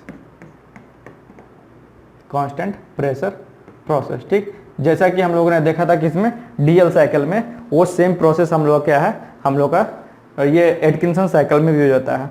ठीक, अगर इसका इफिशियंसी देखेंगे, अगर इसका इफिशियंसी देखें तो इफिशियंसी इक्वल टू हो जाएगा हम लोग क्या, 1 minus gamma into r e, मतलब एक्सपेंशन रेशियो माइनस है ना, by minus r to the power, r हम लोग का क्या है तो कंप्रेशन रेशियो, और क्या हो जाएगा r e to the power gamma minus r to the power gamma. ठीक, तो ये चीज, ये हम लोग क्या है एटकिंसन साइकिल का इफिशियंसी होता है। जनरली पूछता नहीं है, लेकिन एक बार ध्यान में रखिए कि इफिशियंसी क्या होता है, 1 minus gamma into r e, मतलब एक्सपेंशन रेशियो, माइनस आर जो हम लोग कंप्रेशन रेशियो है ना, by r e to the power gamma minus r to the power gamma. ठीक, अगर एटकिंसन साइकिल का बात करें, अगर एटकिंसन साइकिल का बात करें इफिशियंसी केस में, तो efficiency of Atkinson cycle, efficiency of Atkinson cycle is greater than efficiency of auto cycle. ठीक, ऑटो साइकिल से हम लोग का इफिशियंसी ज़्यादा रहता है किसका, तो ऑटो साइकिल, एटकिंसन साइकिल का। जितना भी जो हम लोग क्लॉकवाइज साइकिल होता है सब हम लोग का पावर प्रोड्यूसिंग साइकिल कहते हैं। जितना भी हम लोग का, क्या बोला मैंने, जितना भी क्लॉकवाइज जो हम लोग का साइकिल है उसको हम लोग क्या कहते हैं, पावर प्रोड्यूसिंग साइकिल। तो एटकिंसन साइकिल हो गया। अब आते हैं हम लोग लीनियर साइकिल, लीनियर साइकिल जिसपे कि हम लोग का पल्स जेट इंजन वर्क करता है, लीनियर साइकिल। इसमें जो है तीन ही प्रोसेस एग्जिस्ट करता है, लीनियर साइकिल में तीन ही प्रोसेस एग्जिस्ट करता है। एक हम लोग का हो गया, पहला हो गया हम लोग का constant volume process, constant volume. दूसरा हम लोग का आइसेंट्रोपिक, और तीसरा हम लोग का कांस्टेंट प्रेशर। तीसरा क्या, कांस्टेंट प्रेशर। ये तीन ही हम लोग का एग्जिस्ट करता है इसमें लीनियर साइकिल में। यूज कहाँ है इसका, पल्स जेट इंजन में यूज करते हैं हम लोग। किसमें, तो पल्स जेट इंजन में इसका, इस साइकिल का होता है पल्स जेट इंजन में। ठीक, कभी कभी पूछता है कि पल्स जेट इंजन में कौन सा प्रिंसिपल, वो कौन सा साइकिल पे वर्क करता है, तो हम लोग का लीनियर साइकिल। ठीक, ये चीज। अब आते हैं हम लोग स्टिरलिंग साइकिल पे, स्टिरलिंग साइकिल, स्टिरलिंग साइकिल। ठीक, तो स्टिरलिंग साइकिल, एक स्टिरलिंग साइकिल और एक हम लोग का एरिक्सन साइकिल और हम लोग कार्नोट साइकिल, तीनों जो है हम लोग क्या है, ये हम लोग का आइडल साइकिल है। 100% इफिशियंसी सबका जो है लगभग जो है हम लोग का इफिशियंसी 100% ही होता है ना। पॉसिबल नहीं है बनाना, लेकिन इसके लिए हम लोग पढ़ते हैं। तो इसका भी क्या हो जाएगा, two isothermal process, two isothermal process, और क्या, two constant volume process, two constant volume process. ठीक, और ये हो गया स्टिरलिंग साइकिल का। अगर डिफरेंस देखें स्टिरलिंग साइकिल और एरिक्सन साइकिल, एरिक्सन साइकिल का अगर हम लोग बात करें, एरिक्सन साइकिल, एरिक्सन साइकिल, तो एरिक्सन साइकिल में भी हम लोग क्या है, एरिक्सन साइकिल में भी हम लोग का यहाँ पर टू आइसोथर्मल तो रहता ही है, टू आइसोथर्मल प्रोसेस तो रहता ही है, टू आइसोथर्मल प्रोसेस। और क्या है, दो वो हम लोग क्या है, टू कांस्टेंट प्रेशर प्रोसेस रहता है, two constant pressure process, two constant pressure process. ठीक, तो ये ध्यान रखना है। याद कैसे रहेगा, मैं बार बार बोलता हूँ, इसको याद रखिए इरिक्शन को इलिप्टिकल से, जैसा कि हम लोगों ने फ्लूइड में पढ़ा था, ईपी से याद रखिए, बाकी आइसोथर्मल तो दोनों सेम है। और एस से मेरे नाम से याद रखते हैं, सौरभ से लास्ट में भी आता है, शुरू में एस है तो वॉल्यूम प्रोसेस। ठीक, तो ये स्टिरलिंग और हम लोग का इरिक्शन साइकिल का हम लोग का है। ठीक, अब आते हैं कुछ बात करते हैं हम लोग, कुछ जो है थोड़ा जो है 5-10 मिनट और देख लेते हैं लास्ट का, और देखेंगे हम लोग इसमें क्या फ्यूल एंड कंबसन के बारे में। किसके बारे में? फ्यूल्स एंड कंबसन के बारे में। तो फ्यूल एंड कंबसन के बारे में देखते हैं कि कितने तरीके का फ्यूल होता है और उसका कैलोरीफिक वैल्यू क्या होता है ना। ज़्यादा नहीं देखना है, सिर्फ उसका कैलोरीफिक वैल्यू पढ़ना है और किस तरह का फ्यूल होता है वो चीज़ हम लोग को देखना है ना। तो फ्यूल के बारे में आते हैं, फ्यूल्स पहले, सबसे पहले फ्यूल्स के बारे में, है ना। तो फ्यूल हम लोग का तीन तरह का पाया जाता है। कौन कौन सा? तो पहला जो है हम लोग का देखते हैं एक एक करके। तो जो हम लोग का पहला जो है, पहला टाइप का जो फ्यूल है हम लोग का, उसको कहते हैं सॉलिड फ्यूल, जानते हैं सॉलिड फ्यूल, सॉलिड फ्यूल। दूसरा है लिक्विड फ्यूल, लिक्विड फ्यूल। और तीसरा में हम लोग क्या है? तीसरा में हम लोग गैसियस फ्यूल, गैसियस फ्यूल। ठीक, और सभी जो है, सभी सॉलिड लिक्विड गैस जो है, सभी तीनों को जो है नेचुरल और आर्टिफिशियल में बांटा गया है। सभी को किसमें किसमें बांटा गया है? तो नेचुरल और आर्टिफिशियल में, नेचुरल और आर्टिफिशियल में सभी को, सभी को नेचुरल आर्टिफिशियल में बांटा गया है, नेचुरल आर्टिफिशियल। ठीक, नेचुरल आर्टिफिशियल। अगर सॉलिड फ्यूल का बात करें तो जैसे वुड हो गया, चारकोल हो गया, कोक हो गया, कोल हो गया, है ना, सभी जितना तरह का है जो सॉलिड फ्यूल। लिक्विड फ्यूल का बात करें, लिक्विड फ्यूल का बात करें तो हम लोग क्या हो जाता है? पेट्रोल हो जाता है, डीजल हो जाता है ना। और अगर गैस फ्यूल का बात करें तो गैसोलीन हो गया हम लोग का, एलपीजी हो गया, सीएनजी होगा, ये सब हो गया। ठीक, तो सबसे पहले हम लोग किसके बारे में जानेंगे? सॉलिड फ्यूल के बारे में। सॉलिड फ्यूल के बारे में सबसे पहले हम लोग जानते हैं सॉलिड फ्यूल। सॉलिड फ्यूल में सबसे पहले नंबर में आता है वुड, जिसको हम क्या कहते हैं? लकड़ी, है ना। क्या कहते हैं हिंदी में? लकड़ी, है ना। तो ये सॉलिड फ्यूल का सबसे पहला और बेस्ट एग्जांपल है। ये कंसिस्ट करता है कार्बन और हाइड्रोजन का, कार्बन प्लस हाइड्रोजन, शॉर्टकट में मैं बता रहा हूँ, है ना। इसका जो कैलोरीफिक वैल्यू होता है वो हम लोग का होता है 19,700 किलो जूल प्रति केजी, किलो जूल प्रति केजी, यूनिट भी याद रखना है। ठीक, तो सबसे पहले क्या हो गया? वुड हो गया, कार्बन और हाइड्रोजन कंटेन करता है और 1970 किलो जूल प्रति किलोग्राम इसका calorific value C, calorific value. अगर दूसरा में आते हैं, दूसरे का बात करते हैं, दूसरा में हम लोग का क्या आ जाएगा? दूसरा है पीट। अब जो है अलग अलग तरह का हम लोग देखेंगे कोल का फॉर्मेशन कैसे होता है। ठीक, तो अभी 4-5 स्टेजेज है, उसमें सभी आपको पता चल जाएगा कोल का फॉर्मेशन कैसे हो रहा है। तो सबसे पहले आता है पीट। पीट ये first stage in formation of coal है। क्या है? ये हम लोग का first stage in formation of coal है, first stage in formation of coal. ठीक, अगर इसका पूछे, इसका अगर कैलोरीफिक वैल्यू पूछे तो 23,000 किलो जूल प्रति किलोग्राम। ठीक, उसके बाद हम लोग का नेक्स्ट स्टेज जो है, नेक्स्ट स्टेज क्या हो जाएगा? लिग्नाइट या फिर ब्राउन कोल, लिग्नाइट और ब्राउन कोल। ये क्या है? ये हम लोग का next stage in formation of peat coal, next stage in formation of peat, formation of peat. ठीक, ये क्या था? पीट हम लोग का first stage of formation of coal था, और लिग्नाइट और ब्राउन कोल क्या है? ये next stage of formation of हम लोग किसका है? तो पीट कोल है। इसका अगर पूछे, इसका अगर हम लोग कैलोरीफिक वैल्यू पूछे तो 25,000। जैसे जैसे जो बढ़ते जाएगा हम लोग क्या हो जाएगा? कैलोरीफिक वैल्यू हम लोग क्या हो जाएगा? बढ़ता ही जाएगा। तीसरा में क्या है? बिटुमिनस कोल। तीसरा में क्या हम लोग का? चौथा में क्या है? Bituminous coal, bituminous coal. ये क्या है? तो ये next stage of brown coal है। क्या है? ये next stage of brown coal, next stage of brown coal. ठीक, अगर इसका पूछे, इसका अगर पूछा जाए बिटुमिनस कोल का कैलोरीफिक वैल्यू तो 35,500 किलो जूल प्रति किलोग्राम। ठीक, एक लास्ट और जो फाइनल स्टेज होता है कोल का, वो क्या है हम लोग का एंथ्रासाइट कोल। वो क्या है 5 में एंथ्रासाइट कोल, एंथ्रासाइट कोल। ठीक, ये क्या है, ये हम लोग का फाइनल स्टेज ऑफ कोल है, फाइनल स्टेज। ठीक, इसका पूछेगा तो होता है हम लोग का सबसे ज्यादा कैलोरीफिक वैल्यू क्या 36,000 किलो जूल प्रति किलोग्राम। ठीक, यूनिट याद रखना है, सॉलिड के लिए किलो जूल प्रति किलोग्राम और लिक्विड के लिए किलो जूल प्रति मीटर क्यूब। ठीक, किलो जूल प्रति मीटर क्यूब। ठीक, अब आते हैं हम लोग क्या, इसी में अभी और है, इसी में सॉलिड फ्यूल में अभी और है हम लोग का बहुत, इसमें सॉलिड फ्यूल में ये हम लोग का नेचुरल का था, अभी हम लोग क्या पढ़ेंगे, अभी आर्टिफिशियल का बचा हुआ है।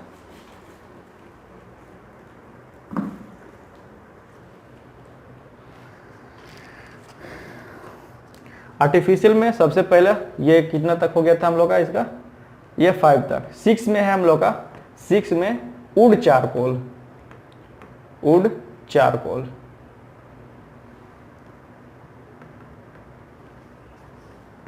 ठीक, तो ये कैसे बनता है, इसका प्रोडक्शन कैसे होता है, तो ये made by heating of would. तो और टेम्परेचर कितना रहना चाहिए, temperature not less than 220 degree Celsius, not less than 220 degree Celsius. ठीक, ये ध्यान रखना, टेम्परेचर याद रखना और बनता कैसे, हीटिंग ऑफ वुड। ठीक, made by heating of would, या फिर हाँ made by heating of would, और टेम्परेचर याद रखना हम लोग का 220 डिग्री सेल्सियस। इसका यूज कहाँ होता है हम लोग का, यूज फॉर द, ये होता प्रोडक्शन ऑफ मेटलर्जिकल के लिए, used in metallurgical process, metallurgical process. ठीक, ये होता हम लोग का 6 नंबर। 7th नंबर आइए, 7th नंबर में कोक, और सबसे बढ़िया कोई दिक्कत नहीं इसमें, कोक आप लोग सभी जानते हैं। कोक क्या है, तो कोक हम लोग का जो है 24 से 48 घंटे के बीच में इन एब्सेंस ऑफ एयर कोल को रखा जाता है, तो वो क्या हो जाता है, कन्वर्ट हो जाता है किसमें, कोक में। और इसको हम लोग ब्लास्ट फर्नेस में एज अ क्या करते हैं, as a production of pig iron हम लोग इसको यूज करते हैं कोक को। ठीक, तो 7वां हो गया। ये 8वां नंबर हम लोग का क्या है, 8वां नंबर हम लोग का है ब्रिक्यूटेड कोल। 8वां नंबर क्या है हम लोग का, ब्रिक्यूटेड कोल।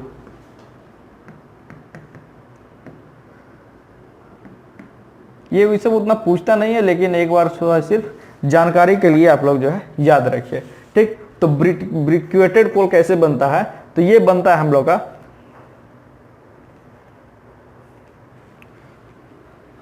ये हम लोग का बनता है प्रोड्यूस्ड बाय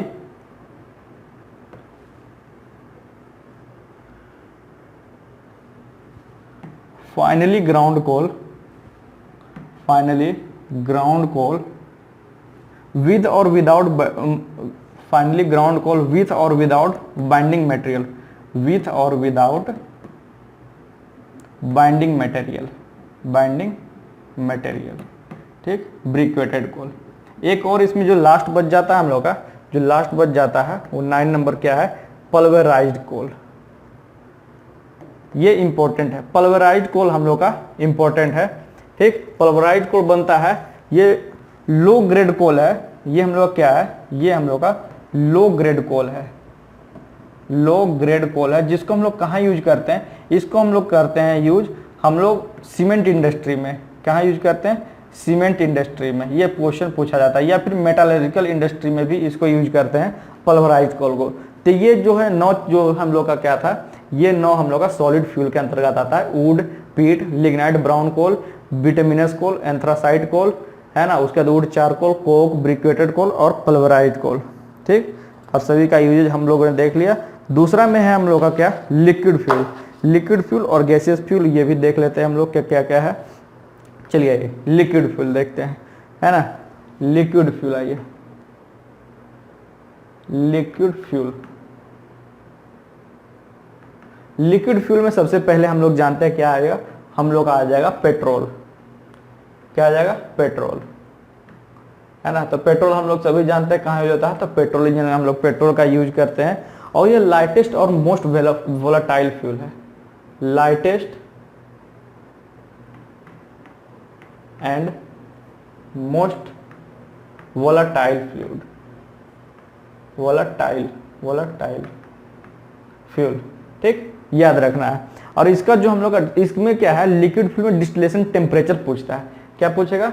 डिस्टिलेशन टेम्परेचर, याद रखना है, डिस्टिलेशन टेम्परेचर, ठीक। तो सभी का अभी 3 चीज इसमें देखेंगे लिक्विड फ्यूल में, पेट्रोल देखेंगे, केरोसिन देखेंगे और हैवी फ्यूल देखेंगे, ठीक। तो इसका जो टेम्परेचर होता है हम लोग कितना होता है, डिस्टिलेशन टेम्परेचर 65 से 220 डिग्री सेल्सियस, 65 से 220 डिग्री सेल्सियस, ठीक। तो ये पेट्रोल का बात हो गया।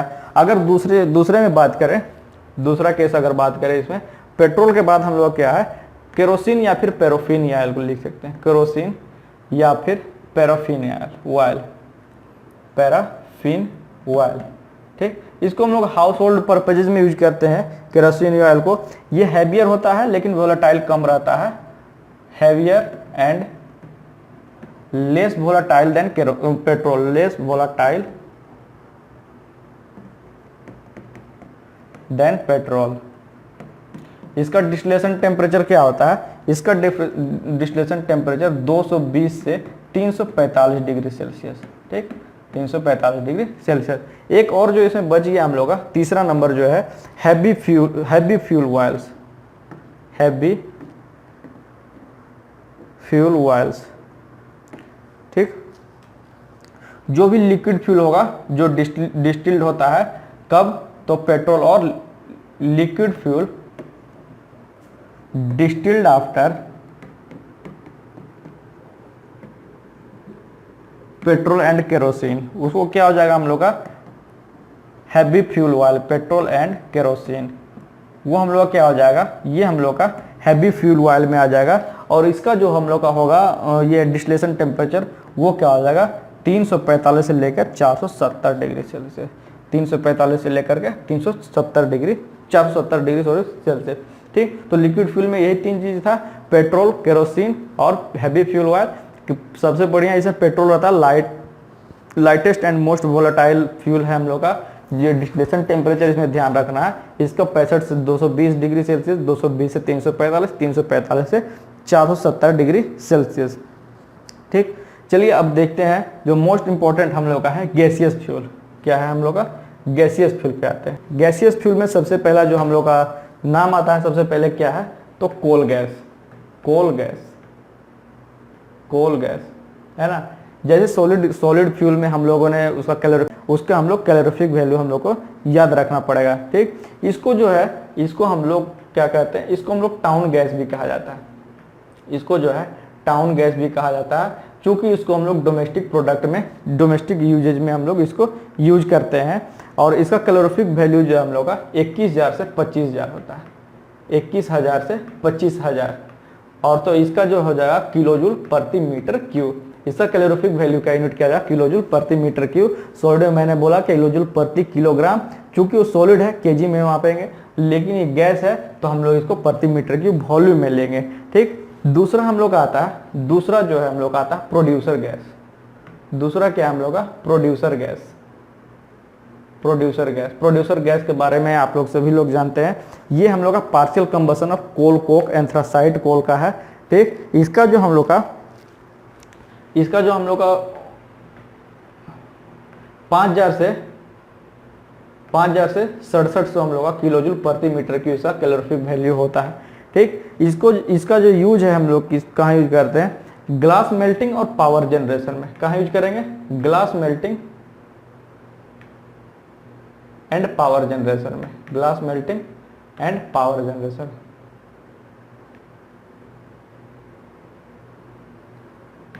ठीक। तीसरा है हम लोग का मोंड गैस, तीसरा हम लोग का है मोंड गैस, ठीक। मोंड गैस का जो कैलोरीफिक वैल्यू होगा हम लोग का, कैलोरीफिक वैल्यू जो होता है मोंड गैस का, और ये सेकंड लास्ट सबसे कम है इसका कितना, तो 5850 किलोजूल प्रति मीटर क्यूब, ठीक। और इसका हम लोग का ये बनता कैसे है हम लोग का मोंड गैस, तो ये बनता हम लोग का प्रोड्यूस्ड बाय पासिंग एयर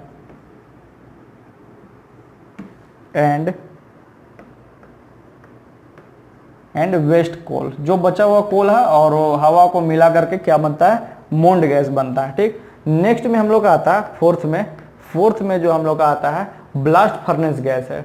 क्या है, ब्लास्ट फर्नेस गैस।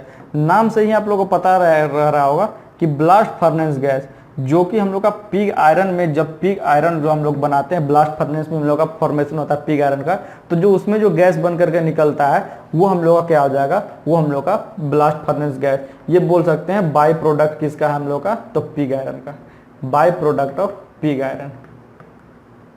आयरन है ना। ब्लास्ट फर्नेस गैस का अगर हम लोग देखें कैलोरीफिक वैल्यू सबसे कम रहता है 3750, कितना, 3750 किलो जूल प्रति मीटर क्यूब, किलो जूल प्रति मीटर क्यूब। ठीक, एक और जो है हम लोग का लास्ट जो है क्या है, तो कोक ओवन गैस। क्या है, Coke oven gas. Coke oven gas जानते हैं आप लोग क्या होता है, कोक ओवन जानते हैं क्या होता है, कोक ओवन है ना।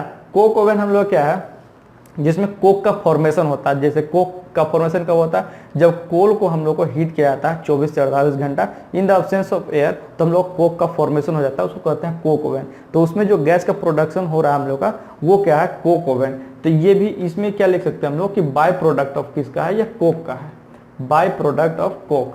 ठीक, बाय प्रोडक्ट ऑफ कोक। लेकिन इसका जो हम लोग कैलोरीफिक वैल्यू होता है वो हम लोग का होता है 14,500 से 18,000, 14,500 से 18,000 किलो जूल प्रति मीटर क्यूब। ठीक, तो ये फ्यूल के बारे में हो गया। ठीक, इससे ज़्यादा और नहीं कुछ, अभी आज के लिए इतना ही रखते हैं। ठीक, थर्मोडायनेमिक्स में जो भी है जितना भी था, है ना, एग्जामिनेशन पॉइंट ऑफ व्यू से मैंने जो है पूरा मैंने आज कंप्लीट किया। इसमें जो है बोल सकते हैं आप, एक जो छूट गया टॉपिक वो क्या था, वो हम लोग का गैस टरबाइन से। ठीक, क्लोज गैस टरबाइन और ओपन गैस टरबाइन, ये दोनों जो टॉपिक है ये छूट गया। उसमें ज़्यादा क्वेश्चन आता नहीं है ना, उसके लिए आप लोग टेंशन मत लीजिए, लेकिन पढ़ने का मन होगा तो पढ़ लीजिएगा आप लोग। अगर हम लोग बात करें तो इसमें जो पूछा गया था, देखिए यहाँ पर सिलेबस क्या था, थर्मल इंजीनियरिंग का हम लोग का, थर्मल इंजीनियरिंग का अगर बात करें जो हम लोग का क्या था सिलेबस, तो थर्मल इंजीनियरिंग में था हम लोग का प्रॉपर्टीज ऑफ प्योर सब्सटेंस। तो ये प्रॉपर्टीज ऑफ प्योर सब्सटेंस है ना, वो मैं आरएसी में कवर करूंगा, है ना। जो कल का वीडियो आएगा उसमें रहेगा हम लोग क्या क्या रहेगा, उसमें मैं एचएमटी और आरएसी कवर करूंगा, तो उसमें मैं प्योर सब्सटेंस बताऊंगा। नहीं तो मैं जो क्या आरएसी में मुझे फिर से बताना पड़ता है। ठीक, और क्या था इसमें देखते हैं, इसमें हम लोग का और क्या था, इसमें देखिए आगे, जैसे फर्स्ट लॉ ऑफ थर्मोडायनेमिक्स मैंने कंप्लीट करवा दिया। इसमें definition, stored energy, internal first law of thermodynamics, cyclic process, null flow energy equation, flow energy definition, enthalpy condition of steady flow energy. अच्छा, स्टेडी फ्लो एनर्जी इक्वेशन छूट गया है ना, वो कवर कर लीजिएगा आप लोग। सेकंड लॉ ऑफ थर्मोडायनेमिक्स हो गया, सेकेंड लॉ ऑफ थर्मोडायनेमिक्स हो गया, सब बता दिया। एंट्रोपी, इंटरल, क्लॉसियस इंटीग्रल सब मैंने बता दिया। ये सब Carnot cycle, efficiency, PMM two definition, its impossibility सब मैंने बता दिया। एयर स्टैंडर्ड साइकिल में मैंने बता दिया, auto cycle, thermal efficiency, DL cycle, ये तो सिर्फ दो ही दिया मैंने, और भी इसमें बता दिया। ठीक, आईसी इंजन जो है मैं अलग से बताऊंगा। आईसी इंजन और आपका रह जाएगा जो क्या, एक ऑटोमोबाइल, दोनों एक साथ में बताऊंगा। आईसी इंजन और ऑटोमोबाइल मैं एक साथ बताऊंगा। ठीक, इसमें देखिए बॉयलर्स, एयर कंप्रेसर और ये रैंकिन साइकिल, ये तो रैंकिन साइकिल जो है आपका, रैंकिन साइकिल आपका आरएसी में जाएगा, कल का वीडियो में आपका अपलोड हो जाएगा, उसके लिए टेंशन मत लीजिए, है ना। तो ये थर्मोडायनेमिक्स से जितना भी था उससे मैं रिलेटेड मैंने सही बता दिया हूँ। ठीक, अगर आपको और लगता है कि कुछ इसके बारे में पूरा डिटेल में पढ़ना, तो आप लोग थ्योरी के थ्रू जा सकते हैं। अभी उतना बताना चूंकि जान रहे 7-8 दिन बचा है, तो जितना हो सकता था मैं इंपॉर्टेंट टर्म्स और इम्पोर्टेंट डेफिनेशन, है ना, अपने हिसाब से एग्जामिनेशन पॉइंट ऑफ व्यू से मैंने बता दिया। बाकी आप लोग जो है इसमें चूंकि मैथ नहीं पूछ रहा है, तो जीके और रीजनिंग पर भी थोड़ा फोकस करें। ठीक, जैसा कि पिछला बार का एक कट ऑफ था मैकेनिकल कट ऑफ का अगर बात करें तो 154 गया था, आउट ऑफ 200 154 गया था। हम लोग का क्या है इसमें 140 टेक्निकल है और 30 नंबर जीके और 30 नंबर रीजनिंग है। ठीक, तो आप लोग देख लीजिए कि किस हिसाब से आप लोग जो मैनेज करेंगे मार्क्स को, ताकि जो है 154 तो कट ऑफ गया था। अगर थोड़ा मतलब कि अगर इस बार देख लें, अगर वैकेंसीज पे थोड़ा सही है तो 160 के अकॉर्डिंग या फिर 170 तक आप लोग का आना चाहिए मार्क्स, तभी जो है सिलेक्शन जब पक्का होगा, है ना। थोड़ा ध्यान दीजिए क्योंकि जो है वैकेंसियाँ कम आ रही है और इस बार थोड़ा अपॉर्चुनिटी है आप लोग के लिए, चूँकि अभी इलेक्शन का टाइम है तो वैकेंसी आता रहेगी, है ना। तो अभी 1 साल के अंदर जिनको जो है टेक्निकल नौकरी लेना है वो ले लीजिए, और मैकेनिकल वाला को तो खास करके है ना। अभी दिक्कतें बहुत आ रही है क्योंकि सभी कुछ ऑटोमेशन में जा रहा है, तो इसलिए मैकेनिकल के लिए दिक्कत होती है। ठीक, तो बाकी जो है दौड़ते रहिए।